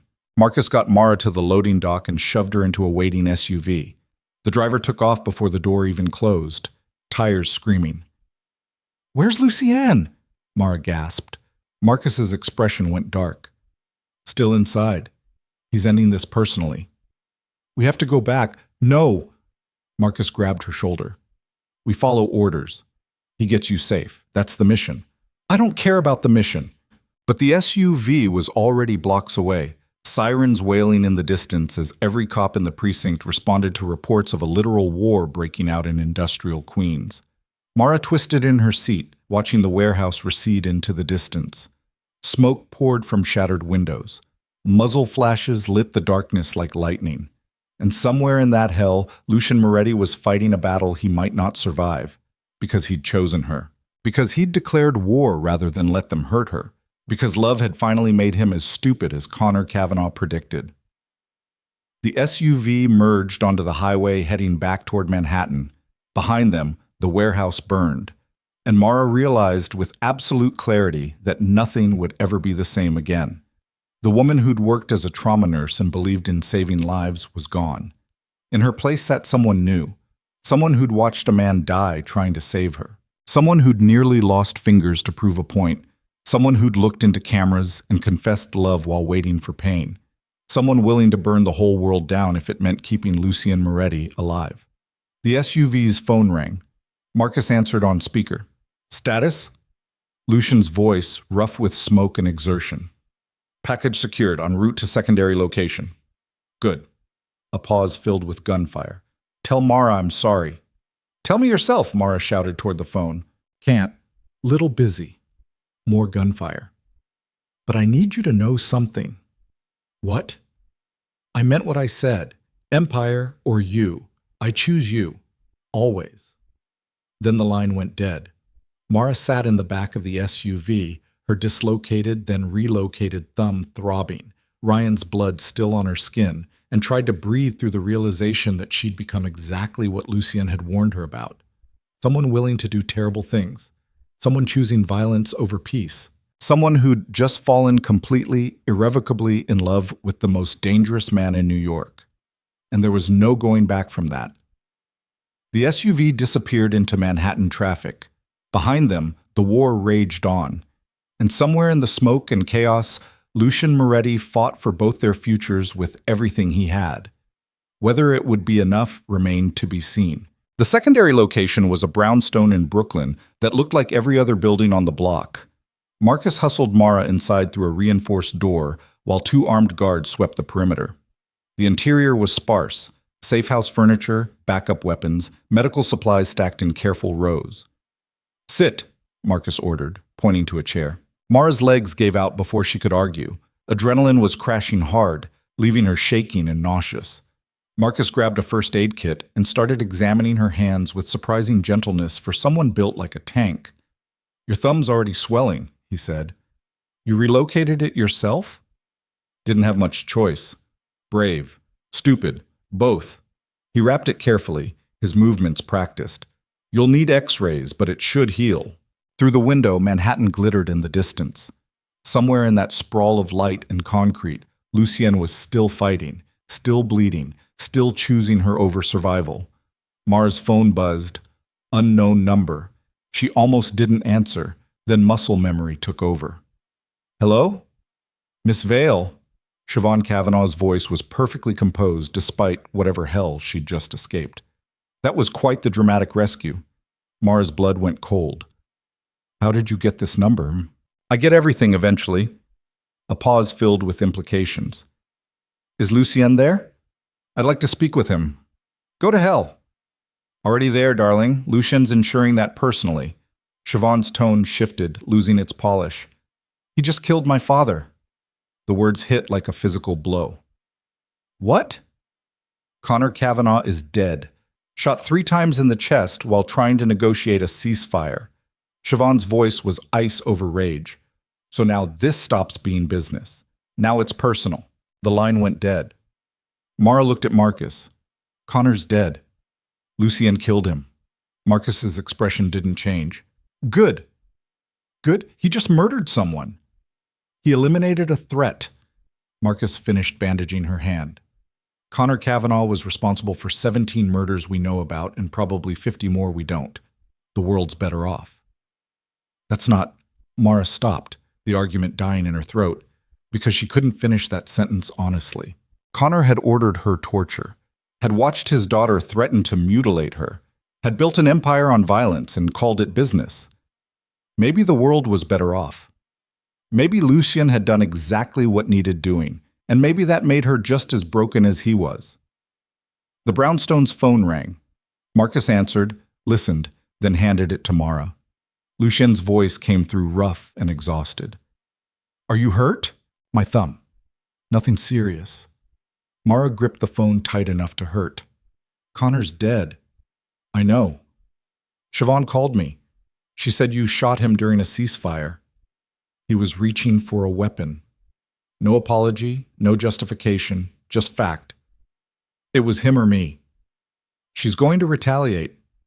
Let her try. Lucien coughed, the sound wet. I'm sending additional security to your location. Stay there until I arrive. Where are you now? Cleaning up? Another cough. I'll be there in 2 hours. Lucien, I love you. He said it simply, factually. Everything I'm doing is to keep you alive. Remember that. Then he was gone.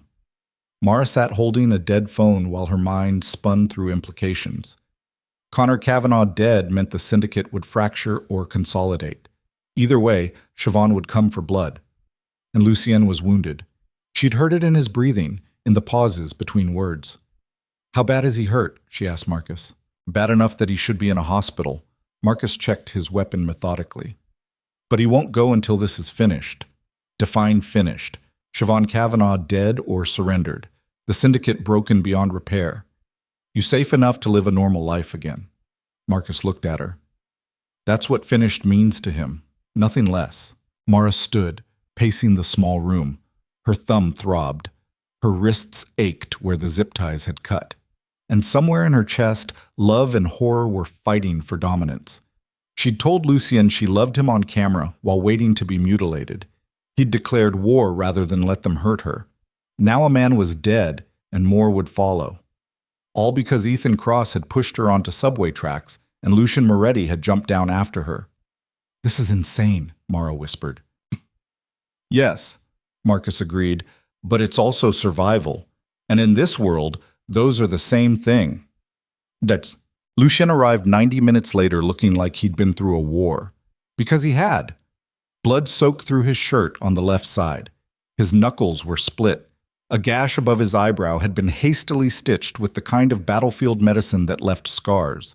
But his eyes were clear and absolutely focused when he walked through the door.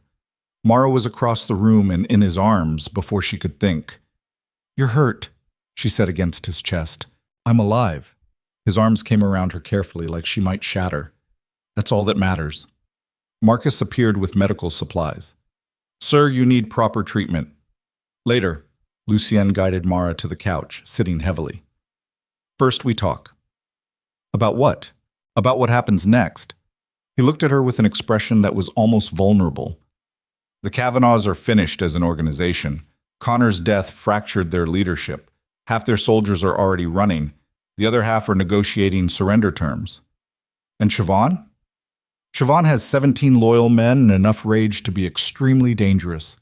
Lucien grimaced as Marcus started cleaning the wound on his side. She'll come after both of us. Probably soon. So what do? We end her before she ends us, said like he was discussing dinner plans. I have people tracking her movements. When we get a location, we move. Mara stared at him. You're talking about an execution. I'm talking about survival. Lucien caught her hand. Siobhan will never stop. She can't. Her entire identity is built on family loyalty and strength. Walking away makes her look weak. She'd rather die. Then let her die somewhere far from us. It doesn't work that way. Lucien's grip tightened. As long as she's alive, you're in danger. I won't accept that. So you're going to hunt her down and kill her? Yes. The certainty in that word was terrifying. Mara pulled her hand free, standing. When does it stop, Lucien? When do we stop killing people? When you're safe. I'll never be safe. Not really. There will always be another enemy, another threat, another war. Her voice cracked. This is your life. Endless violence dressed up as protection. Lucien stood slowly, wincing. You think I don't know that? You think I wanted this for you? Then why did you save me? The question burst out raw. Why didn't you just let me die on those tracks? I'd be dead, but you'd still have your empire and your wars, and I wouldn't be standing here covered in someone else's blood arguing about murder. The silence that followed was deafening. Marcus quietly excused himself. Lucien looked at Mara with something broken in his eyes. You want the truth? Always. I saved you because the second I saw you on those tracks, something woke up inside me that I thought died with my mother. His voice went rough. For 20 years I've been a weapon, a tool, a thing my father built to carry his legacy. I stopped feeling human somewhere around my 16th birthday. He moved closer. Then I jumped onto those tracks and pulled you into that alcove and felt your heart beating against mine while the train screamed past us. And for the first time in 2 decades, I remembered what it felt like to be alive. Mara's throat closed. So you're right, Lucien continued. I should have let you die. It would have been kinder, safer, smart. He cupped her face gently. But I'm selfish, and I wanted to keep feeling human, even if it meant dragging you into hell with me. Lucien, I won't apologize for saving you, but I will apologize for everything that came after. His thumb brushed across her cheek. You deserve better than this. Better than me. Mara closed her eyes, feeling tears slip free. I don't want better. I want you. Even knowing what I am, especially knowing what you are. She opened her eyes. Because you're also the man who taught me to fight back, who made me feel strong when I'd forgotten what strength looked like, who chose me over an empire. That's not strength, that's weakness. No. Mara took his hands. That's love, and it's the bravest thing you've ever done. Lucien pulled her close, resting his forehead against hers. I'm going to finish this war. I'm going to make sure Siobhan can never hurt you, and then I'm going to spend the rest of my life trying to deserve you. You already do. You're wrong, but I'll take it anyway. They stood together in the quiet safe house while Brooklyn hummed beyond the windows and death circled closer. Marcus's phone buzzed. He stepped back into the room, his expression grim. We have a location on Siobhan, he said. She's holed up in a penthouse in Midtown, fortified position, at least a dozen armed guards. Lucien's entire demeanor shifted. The vulnerable man disappeared. The weapon returned. How good is the intel? He asked. Diana Kozlov confirmed it personally. Siobhan's not hiding. She wants us to know where she is. It's a trap. Obviously, Marcus pulled up a schematic on his tablet. But it's also our best chance. She's contained, stationary. We can control the approach. Lucien studied the building layout. She's banking on me being too injured to move, hoping I'll wait and give her time to reinforce. Will you? No. Lucien looked at Mara. But you're staying here. Absolutely not. This isn't negotiable. Yes, it is. Mara stepped forward. You taught me to shoot, to fight, to survive. Now let me help you finish this. You'll be killed. So will you if you go in wounded and undermanned. She grabbed his arm. How many people can you field right now? Really? Lucien's jaw clenched. 15, maybe 20 if I pull everyone. Against Siobhan's dozen in a fortified position while you're bleeding from a bullet wound. Mara looked at Marcus. What are his odds? Marcus was quiet for a long moment. Poor. I'm going, Mara said firmly. I'm not asking permission. You'll get yourself killed trying to protect me. Good thing you'll be too busy protecting me to die then. Lucien looked like he wanted to argue, wanted to lock her in the safe house and go wage war alone. But exhaustion and injury were wearing him down and they both knew it. If you come, he said finally, you do exactly what I tell you. No heroics, no improvising. You follow orders. Deal. And if something happens to me, you run. You don't look back. You don't try to save me. You just run and let Marcus get you somewhere safe. That's the deal. His voice went hard. Take it or stay here. Mara wanted to argue, wanted to promise she'd never abandon him, but she could see he wouldn't budge on this point. Fine, she lied. Lucien knew it was a lie. She could see it in his eyes, but he accepted it anyway because time was running out and Siobhan was waiting. They geared up methodically, bulletproof vests, weapons, spare magazines. Mara strapped on a vest that was too big and held a gun that felt too heavy and tried not to think about the last time she'd fired at a living person. Ryan's blood was still on her feet beneath fresh socks. She wondered if it would ever really wash off. Marcus coordinated with the rest of Lucien's people, soldiers converging from across the city toward a luxury building in Midtown where Siobhan Kavanaugh waited like a spider in her web. "She knows we're coming," Mara said while they loaded into an SUV. "Of course she does." Lucien checked his weapon one more time. "She's counting on it." "Then why walk into her trap?" "Because sometimes the only way through is forward." He looked at her. Last chance to stay behind. Mara buckled her seatbelt. "Drive."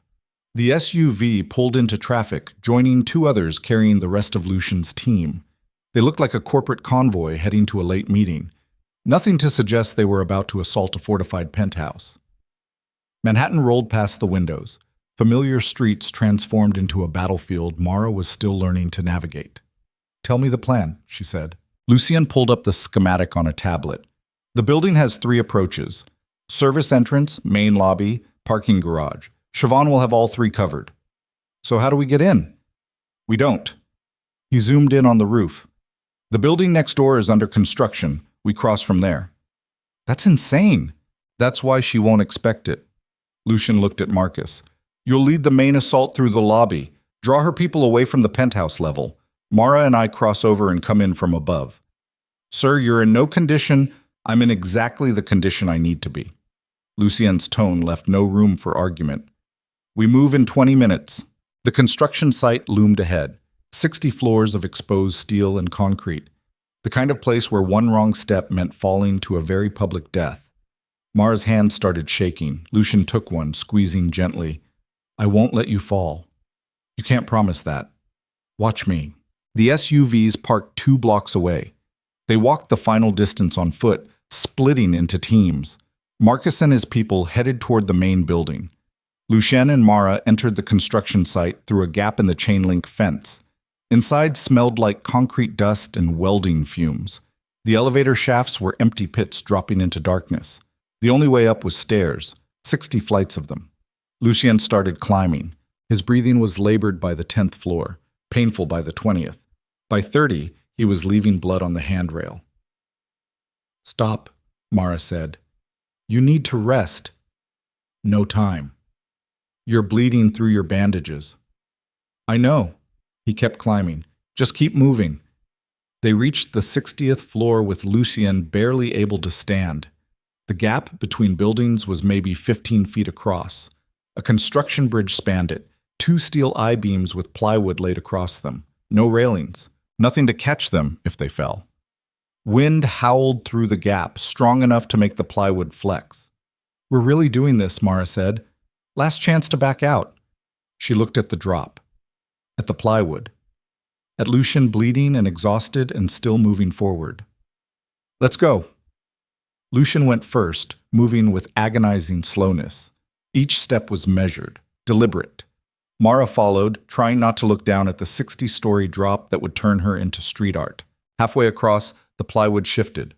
Mara froze, her heart slamming against her ribs. "Don't stop," Lucien called back.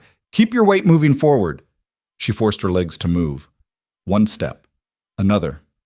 The city spread out below them like a living map, millions of people going about their lives while 2 idiots crossed a construction bridge to commit what amounted to a home invasion. They reached the other side. Lucien immediately collapsed against a support beam, breathing hard. Mara knelt beside him. "How bad?" "Bad enough." He pulled out his phone with shaking hands. "But we're in position." He texted Marcus, "Go." 30 seconds later, gunfire erupted from the building's lobby. The assault had begun. Lucien forced himself upright. "Penthouse is 4 floors down. Service stairs." They moved through the building's skeleton, half-finished floors where walls hadn't been built yet, through a maintenance door, down concrete stairs that echoed with their footsteps. At the 56th floor, they stopped. Beyond the door was the penthouse level. Beyond the door was Siobhan Kavanaugh and whatever hell she'd prepared. Lucien checked his weapon. "We go in fast, clear each room, find Siobhan, end this." "And if it goes wrong?" He looked at her. "Then I love you, and I'm sorry I dragged you into my war." Before Mara could respond, he kicked the door open. The penthouse was a fortress. Furniture had been overturned for cover. Windows were barricaded, and at least 8 armed men turned toward them as they entered. Lucien fired first. The fight was brutal and close. Lucien moved like a weapon despite his injuries, dropping targets with clinical precision. Mara followed his lead, firing when she had clear shots, taking cover when she didn't. A guard appeared from a side room. Mara shot him twice. He went down. She felt nothing. That terrified her almost as much as the bullets flying past her head. They fought through 3 rooms before finding Siobhan.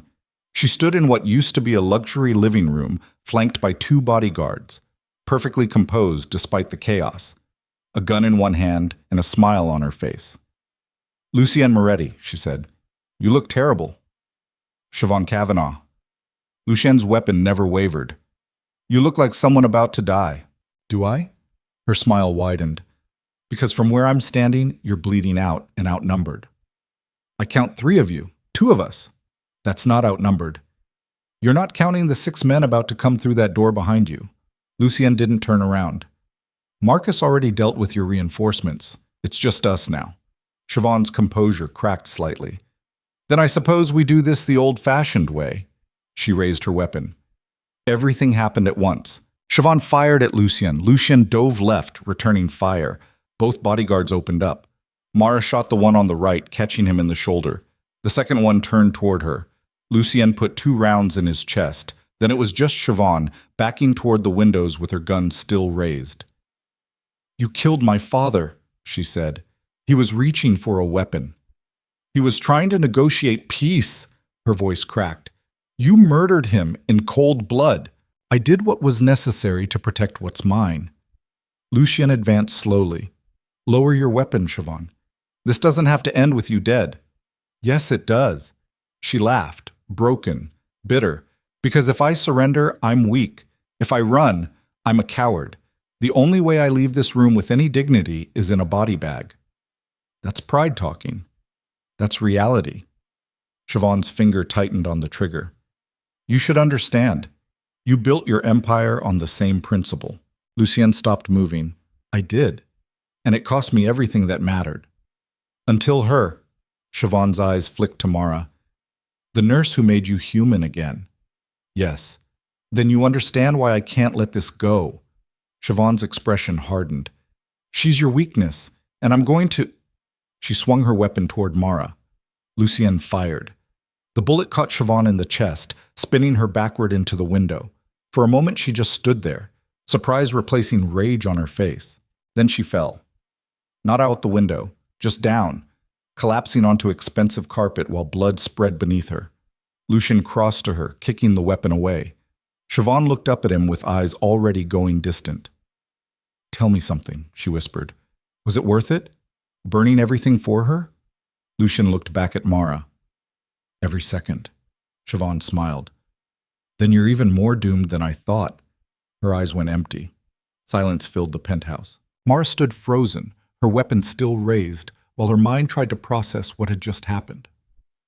Siobhan Kavanaugh was dead. The war was over. And they were still standing.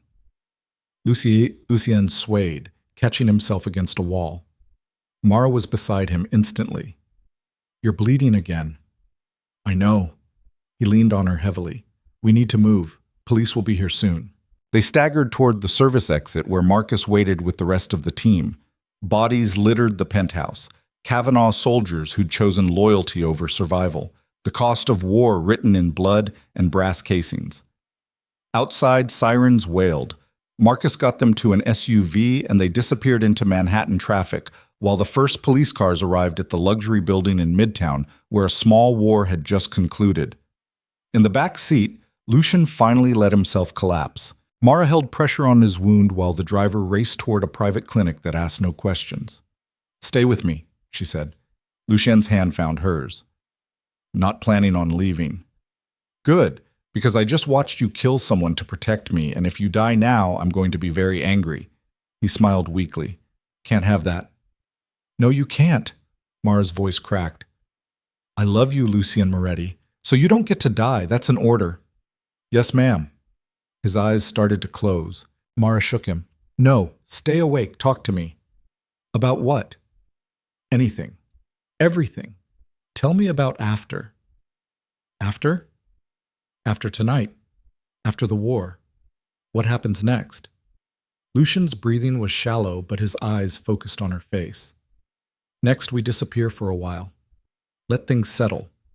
Then we figure out how to build a life that doesn't involve quite so much bloodshed. You think that's possible?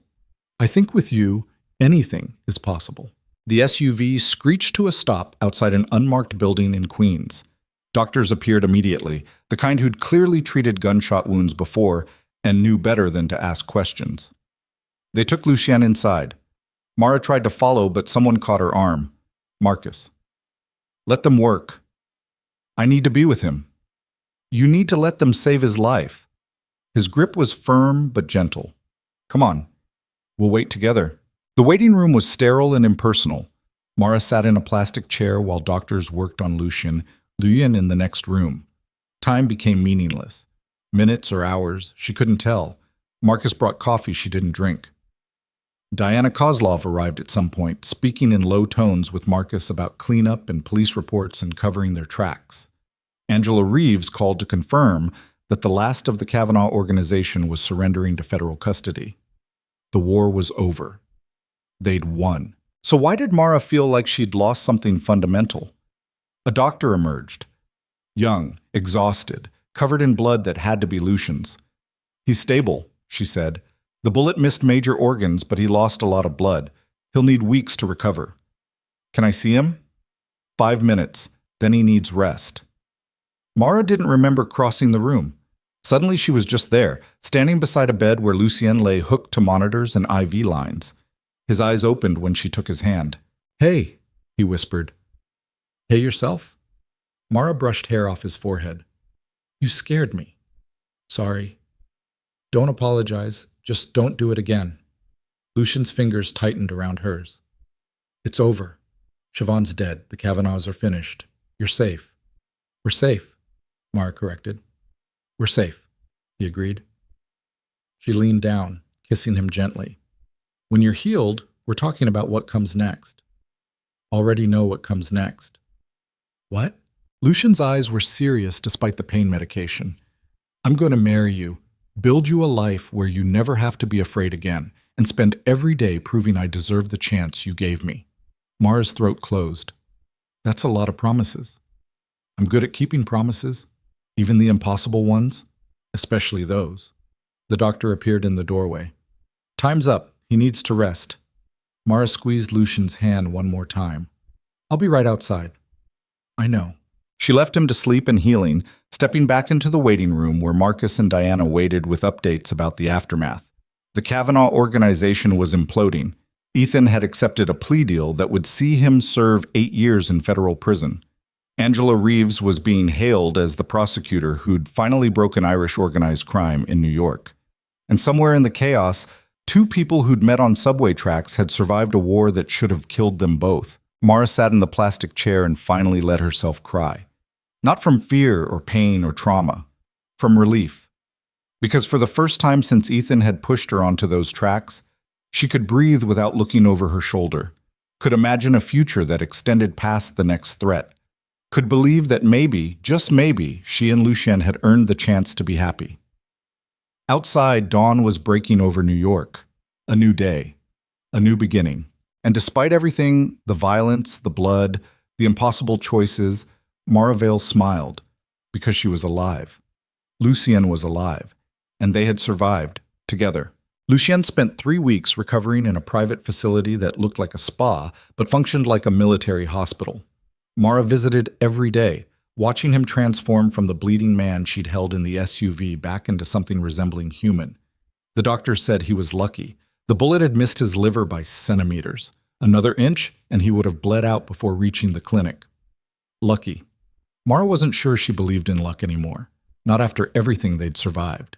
She sat beside his bed on a Tuesday morning while autumn rain hammered against bulletproof windows and read him updates from the outside world. The Kavanaugh organization had completely dissolved. Federal prosecutors were still processing arrests, 43 people charged with everything from money laundering to murder. Ethan Cross had been transferred to a federal facility upstate, where he'd spend the next 8 years contemplating the choices that had led him there. Angela called yesterday, Mara said, setting her phone aside. She wants us to testify at the trial. Lucien didn't open his eyes. What did you tell her? That I'd think about it. You should say no. Why? Because testifying means reliving everything in front of cameras and juries and defense attorneys who'll tear you apart to save their clients. Lucian's voice was tired. You've been through enough. Mara looked at him, still pale beneath his tan, still moving carefully because of the healing wound. What about you? Will you testify? If I have to. He opened his eyes finally. But I'd prefer to stay as far from federal courtrooms as possible. Because you have your own crimes to hide. Yes. No apology, no justification, just honesty. They'd been having versions of this conversation for weeks, dancing around the fundamental question of what happened next. Lucien's empire still existed, diminished by the war with the Kavanaughs, but intact. Men still answered his calls. Money still flowed through channels that would make prosecutors salivate. He was still a criminal, and Mara was still in love with him. Those two facts existed in constant tension. I've been thinking, she said carefully. That's usually dangerous. I want to go back to work. Lucien sat up slowly, wincing. At the hospital? Yes. You realize people will ask questions. Where you've been? What happened? I'll tell them I needed time after a personal crisis, which is true. Mara met his eyes. I can't hide forever, Lucien. I'm a nurse. It's who I am. It's who you were. His voice was gentle but firm. You're different now. I know. She looked at her hands, the scar on her thumb from relocating the joint, calluses from hours at the shooting range. But that doesn't mean I stop helping people. Lucien was quiet for a long moment. If you go back, you can't live with me. Not openly. The association puts you at risk. From who? The Kavanaughs are gone.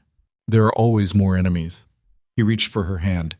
I have competitors, rivals, people who'd love to exploit any weakness they can find. And you, Maravale, are my greatest weakness. The words should have been romantic. Instead, they sounded like a prison sentence. So what are you suggesting? Mara asked. We pretend we don't know each other? I'm suggesting we're careful. You get your own apartment, your own life. We see each other when it's safe. That's not a relationship. That's an affair. That's survival. Lucien's grip tightened.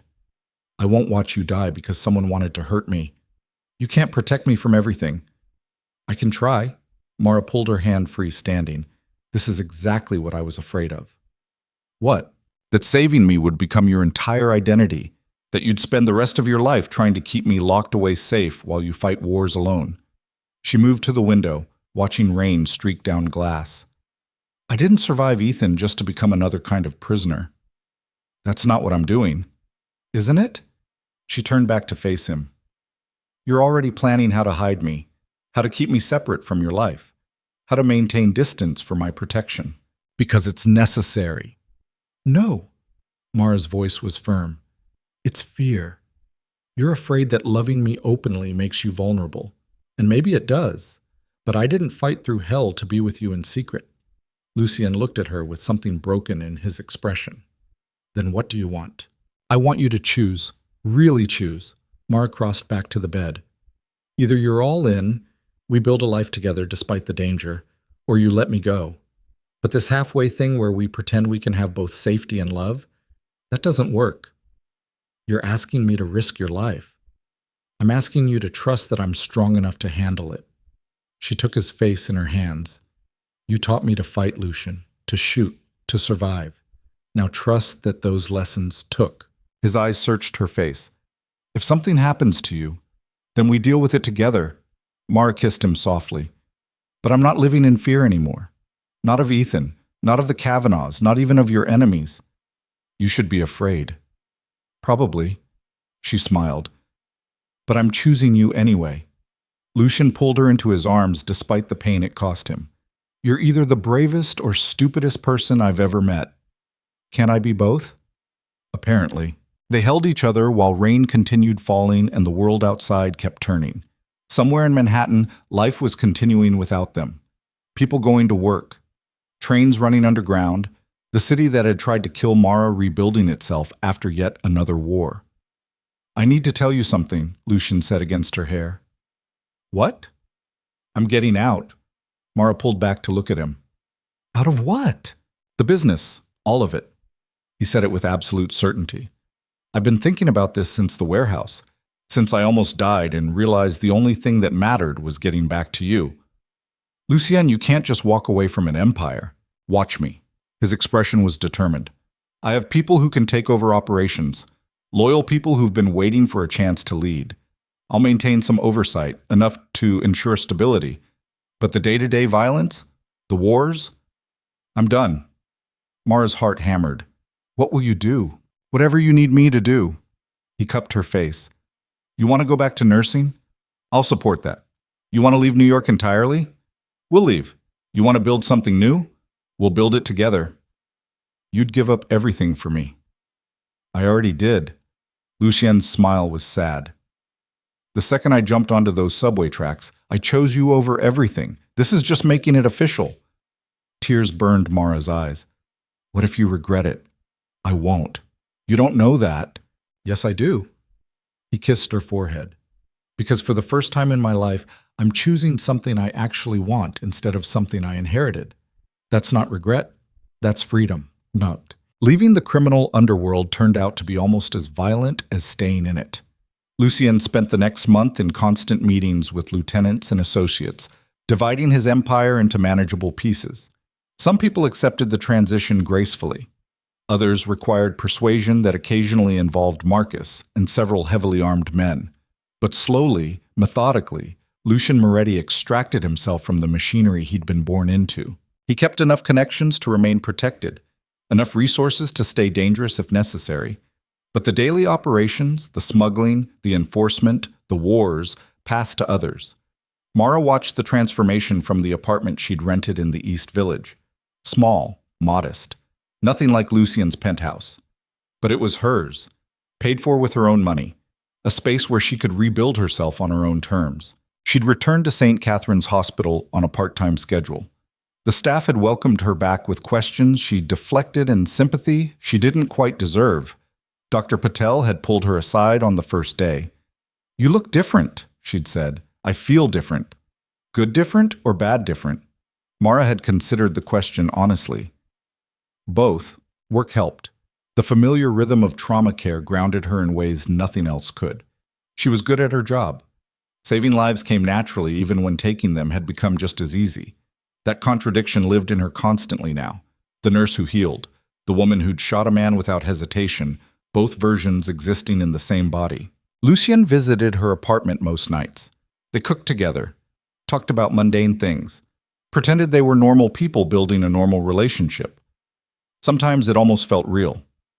Other nights, Lucien would wake from nightmares screaming, or Mara would see someone who looked like Ethan and freeze completely.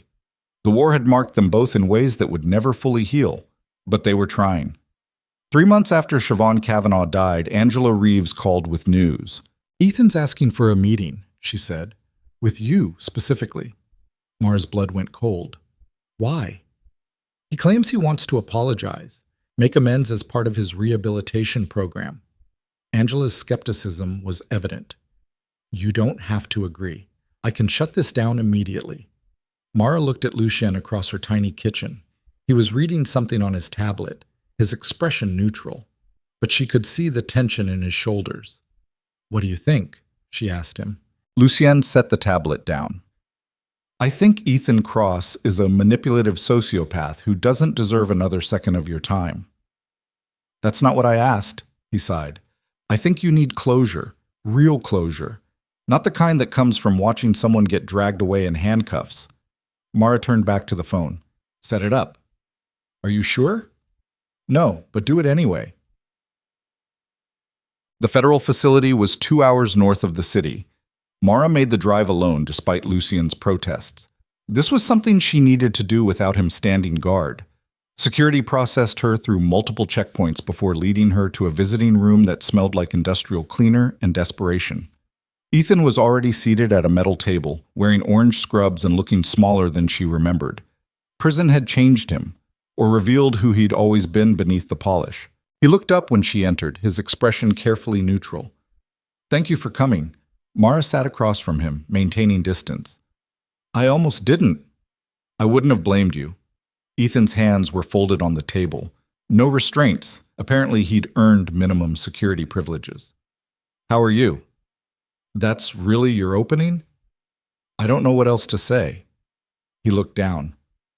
I practiced this conversation 100 times. Nothing sounds right, because there's nothing you can say that makes any of this okay. I know. Ethan met her eyes. I'm not here to make excuses. I'm here to tell you I'm sorry. For which part? Mara's voice was flat. Stalking me? Pushing me onto subway tracks? Working with criminals who tried to torture me? Be specific. Ethan flinched. All of it. Every moment from the first time I raised my hand to you until federal agents put me in handcuffs. I'm sorry for all of it. Why now? Why after everything? Because my therapist says I can't heal until I acknowledge the harm I caused. He said it like reciting a lesson. And because you deserve to know I understand what I did to you. Mara studied his face, looking for deception, for manipulation, for the man who'd controlled her for 2 years. But all she saw was someone broken trying to pretend he was healing. Do you understand? She asked quietly. Really? I think so. Ethan's voice wavered. I was angry. At myself. At my life. At everything. And I took it out on you because you were there and you cared about me and I could. That's not understanding. That's justification. Then tell me what I'm missing. Mara leaned forward. You didn't just hurt me, Ethan. You dismantled me, piece by piece. You isolated me from everyone who loved me, made me doubt my own sanity, convinced me that your violence was somehow my fault. Her voice stayed steady despite the emotions churning beneath. You turned me into someone who flinched at raised voices and apologized for breathing too loud. Someone who checked your mood before speaking. Someone who stopped existing as a person and became a thing you owned. Ethan was crying now, silent tears running down his face. And the worst part? Mara continued. I let you. I stayed. I made excuses. I convinced myself you'd change if I just loved you enough. So yeah, you hurt me, but I hurt myself too by refusing to see what you really were. I'm sorry, Ethan whispered. I know. Mara stood. But your apology doesn't fix anything. It doesn't give me back the 2 years you stole. It doesn't erase the scars. And it definitely doesn't mean I forgive you. Then why did you come? She paused at the door. Because I needed to see you powerless, behind bars, reduced to begging for forgiveness from someone you tried to kill. Mara looked at him one last time. I came here to remind myself that I survived you, that I'm stronger than everything you did to me, and that you're exactly where you deserve to be. She left without looking back. The drive home was quiet. Mara stopped halfway to cry in a gas station parking lot, not from sadness, but from release. Seeing Ethan small and defeated had closed a door she didn't realize was still open. He couldn't hurt her anymore. Not really. She'd survived him, survived worse than him. And whatever came next, she'd face it standing upright instead of cowering. Lucian was waiting when she got back to the city. Not at her apartment, she'd asked him to give her space, but at his penthouse. She went to him anyway because some nights she needed the fortress more than the freedom. How did it go? He asked when she walked in.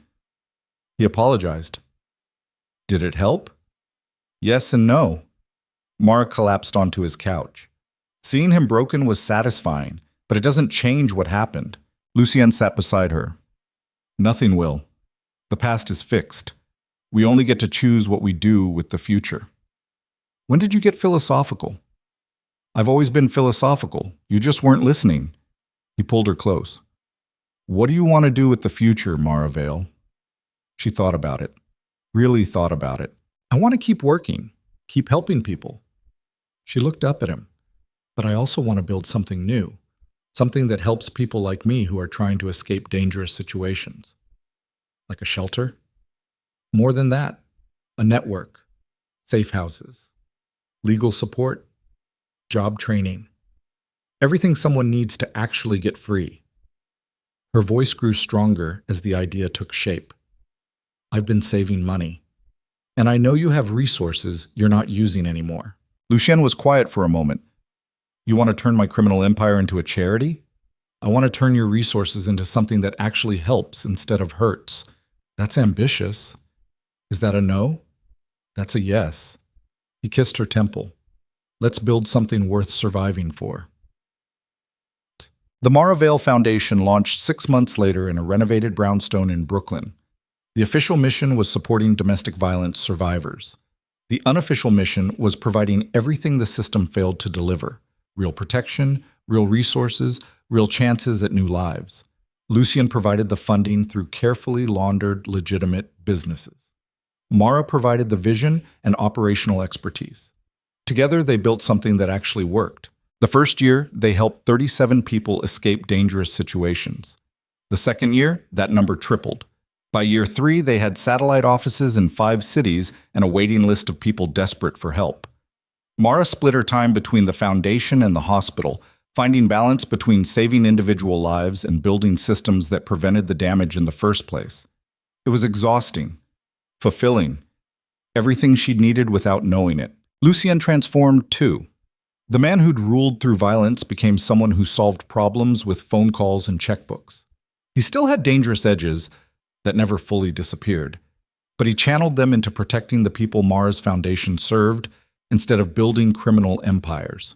They bought a house in Brooklyn, nothing ostentatious, just a brownstone with good light and enough space for both of them to breathe. Mara planted flowers in the tiny backyard. Lucien installed security that would make Fort Knox jealous. Some habits died hard. Marcus still checked in weekly.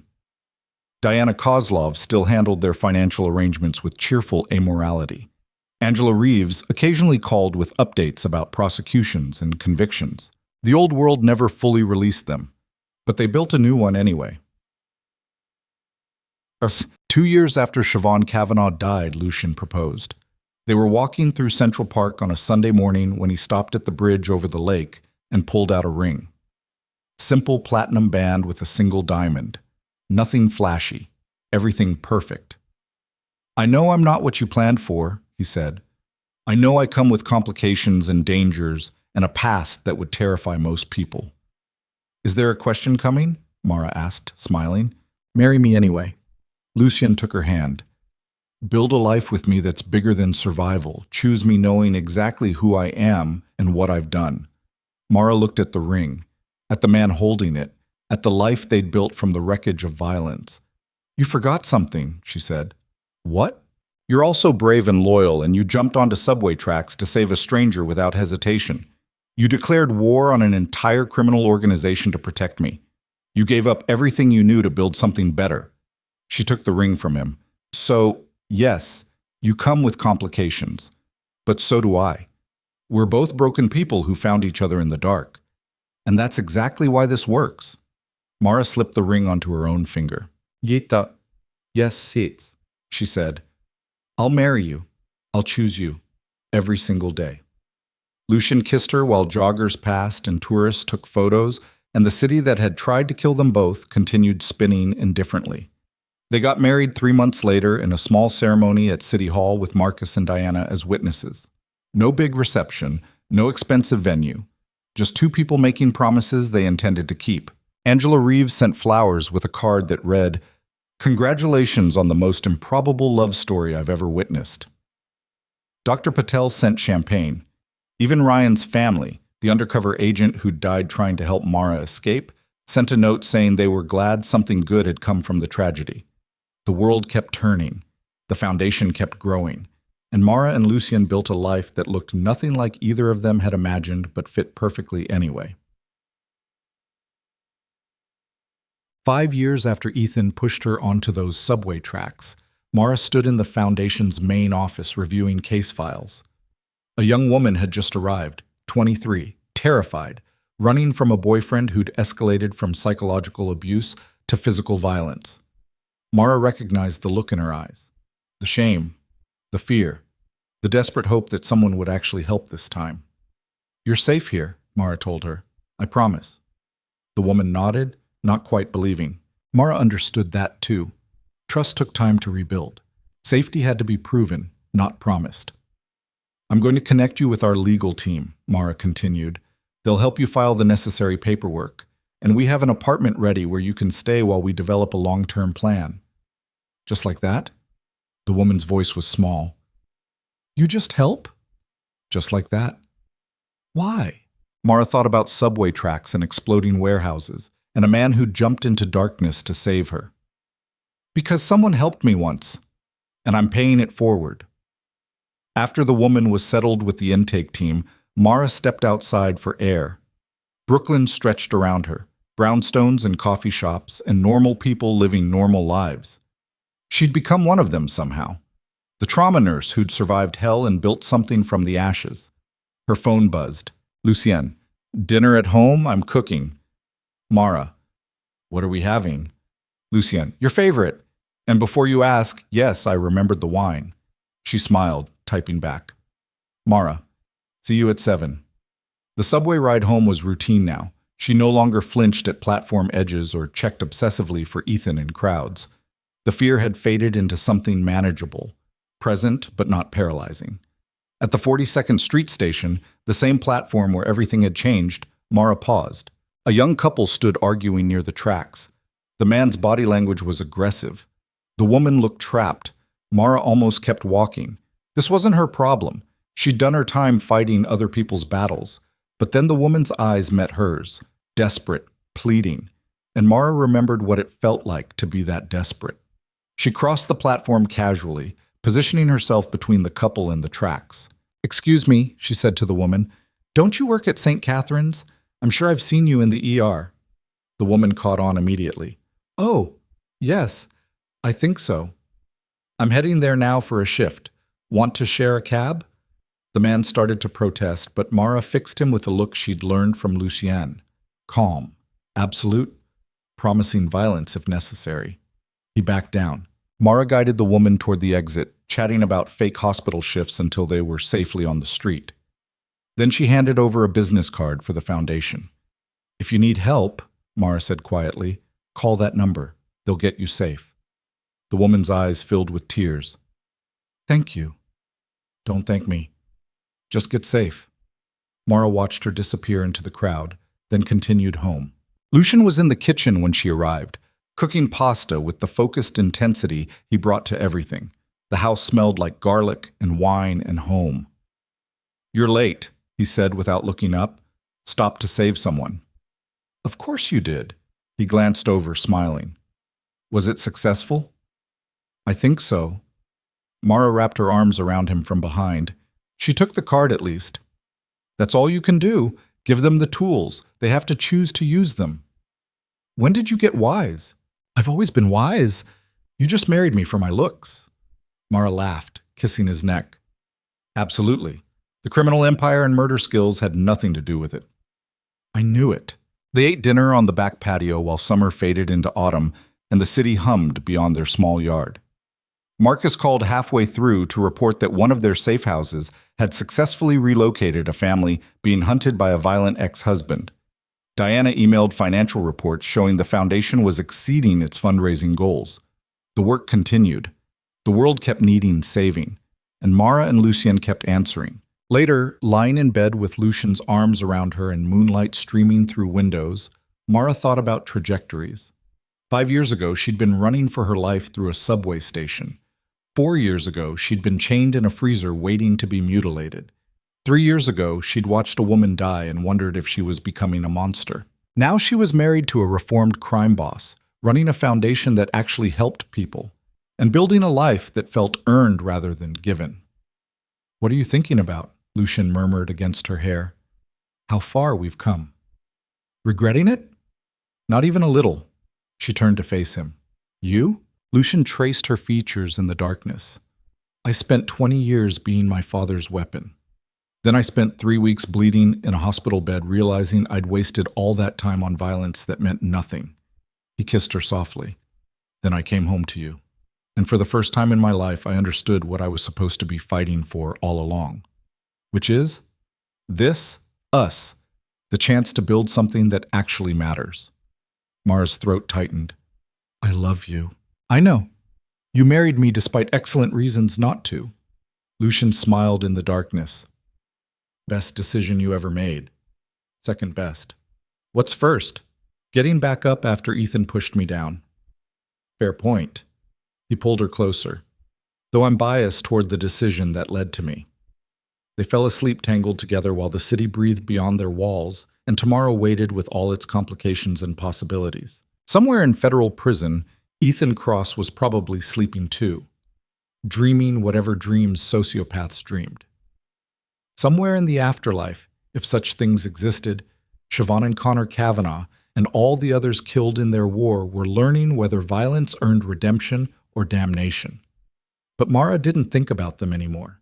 She thought about the woman she'd helped that afternoon, about the 37 people the foundation would help this month, about the life she'd built from nothing but determination and the love of a man who jumped onto subway tracks for a stranger. The past was fixed, unchangeable, written in scars and trauma that would never fully fade. But the future? The future was theirs to write. And Mara Vale, trauma nurse, survivor, wife of a reformed criminal, builder of second chances, intended to make it beautiful, one saved life at a time, one day at a time, one choice at a time, choosing love over fear, hope over despair, forward over back, always forward, into whatever came next, together.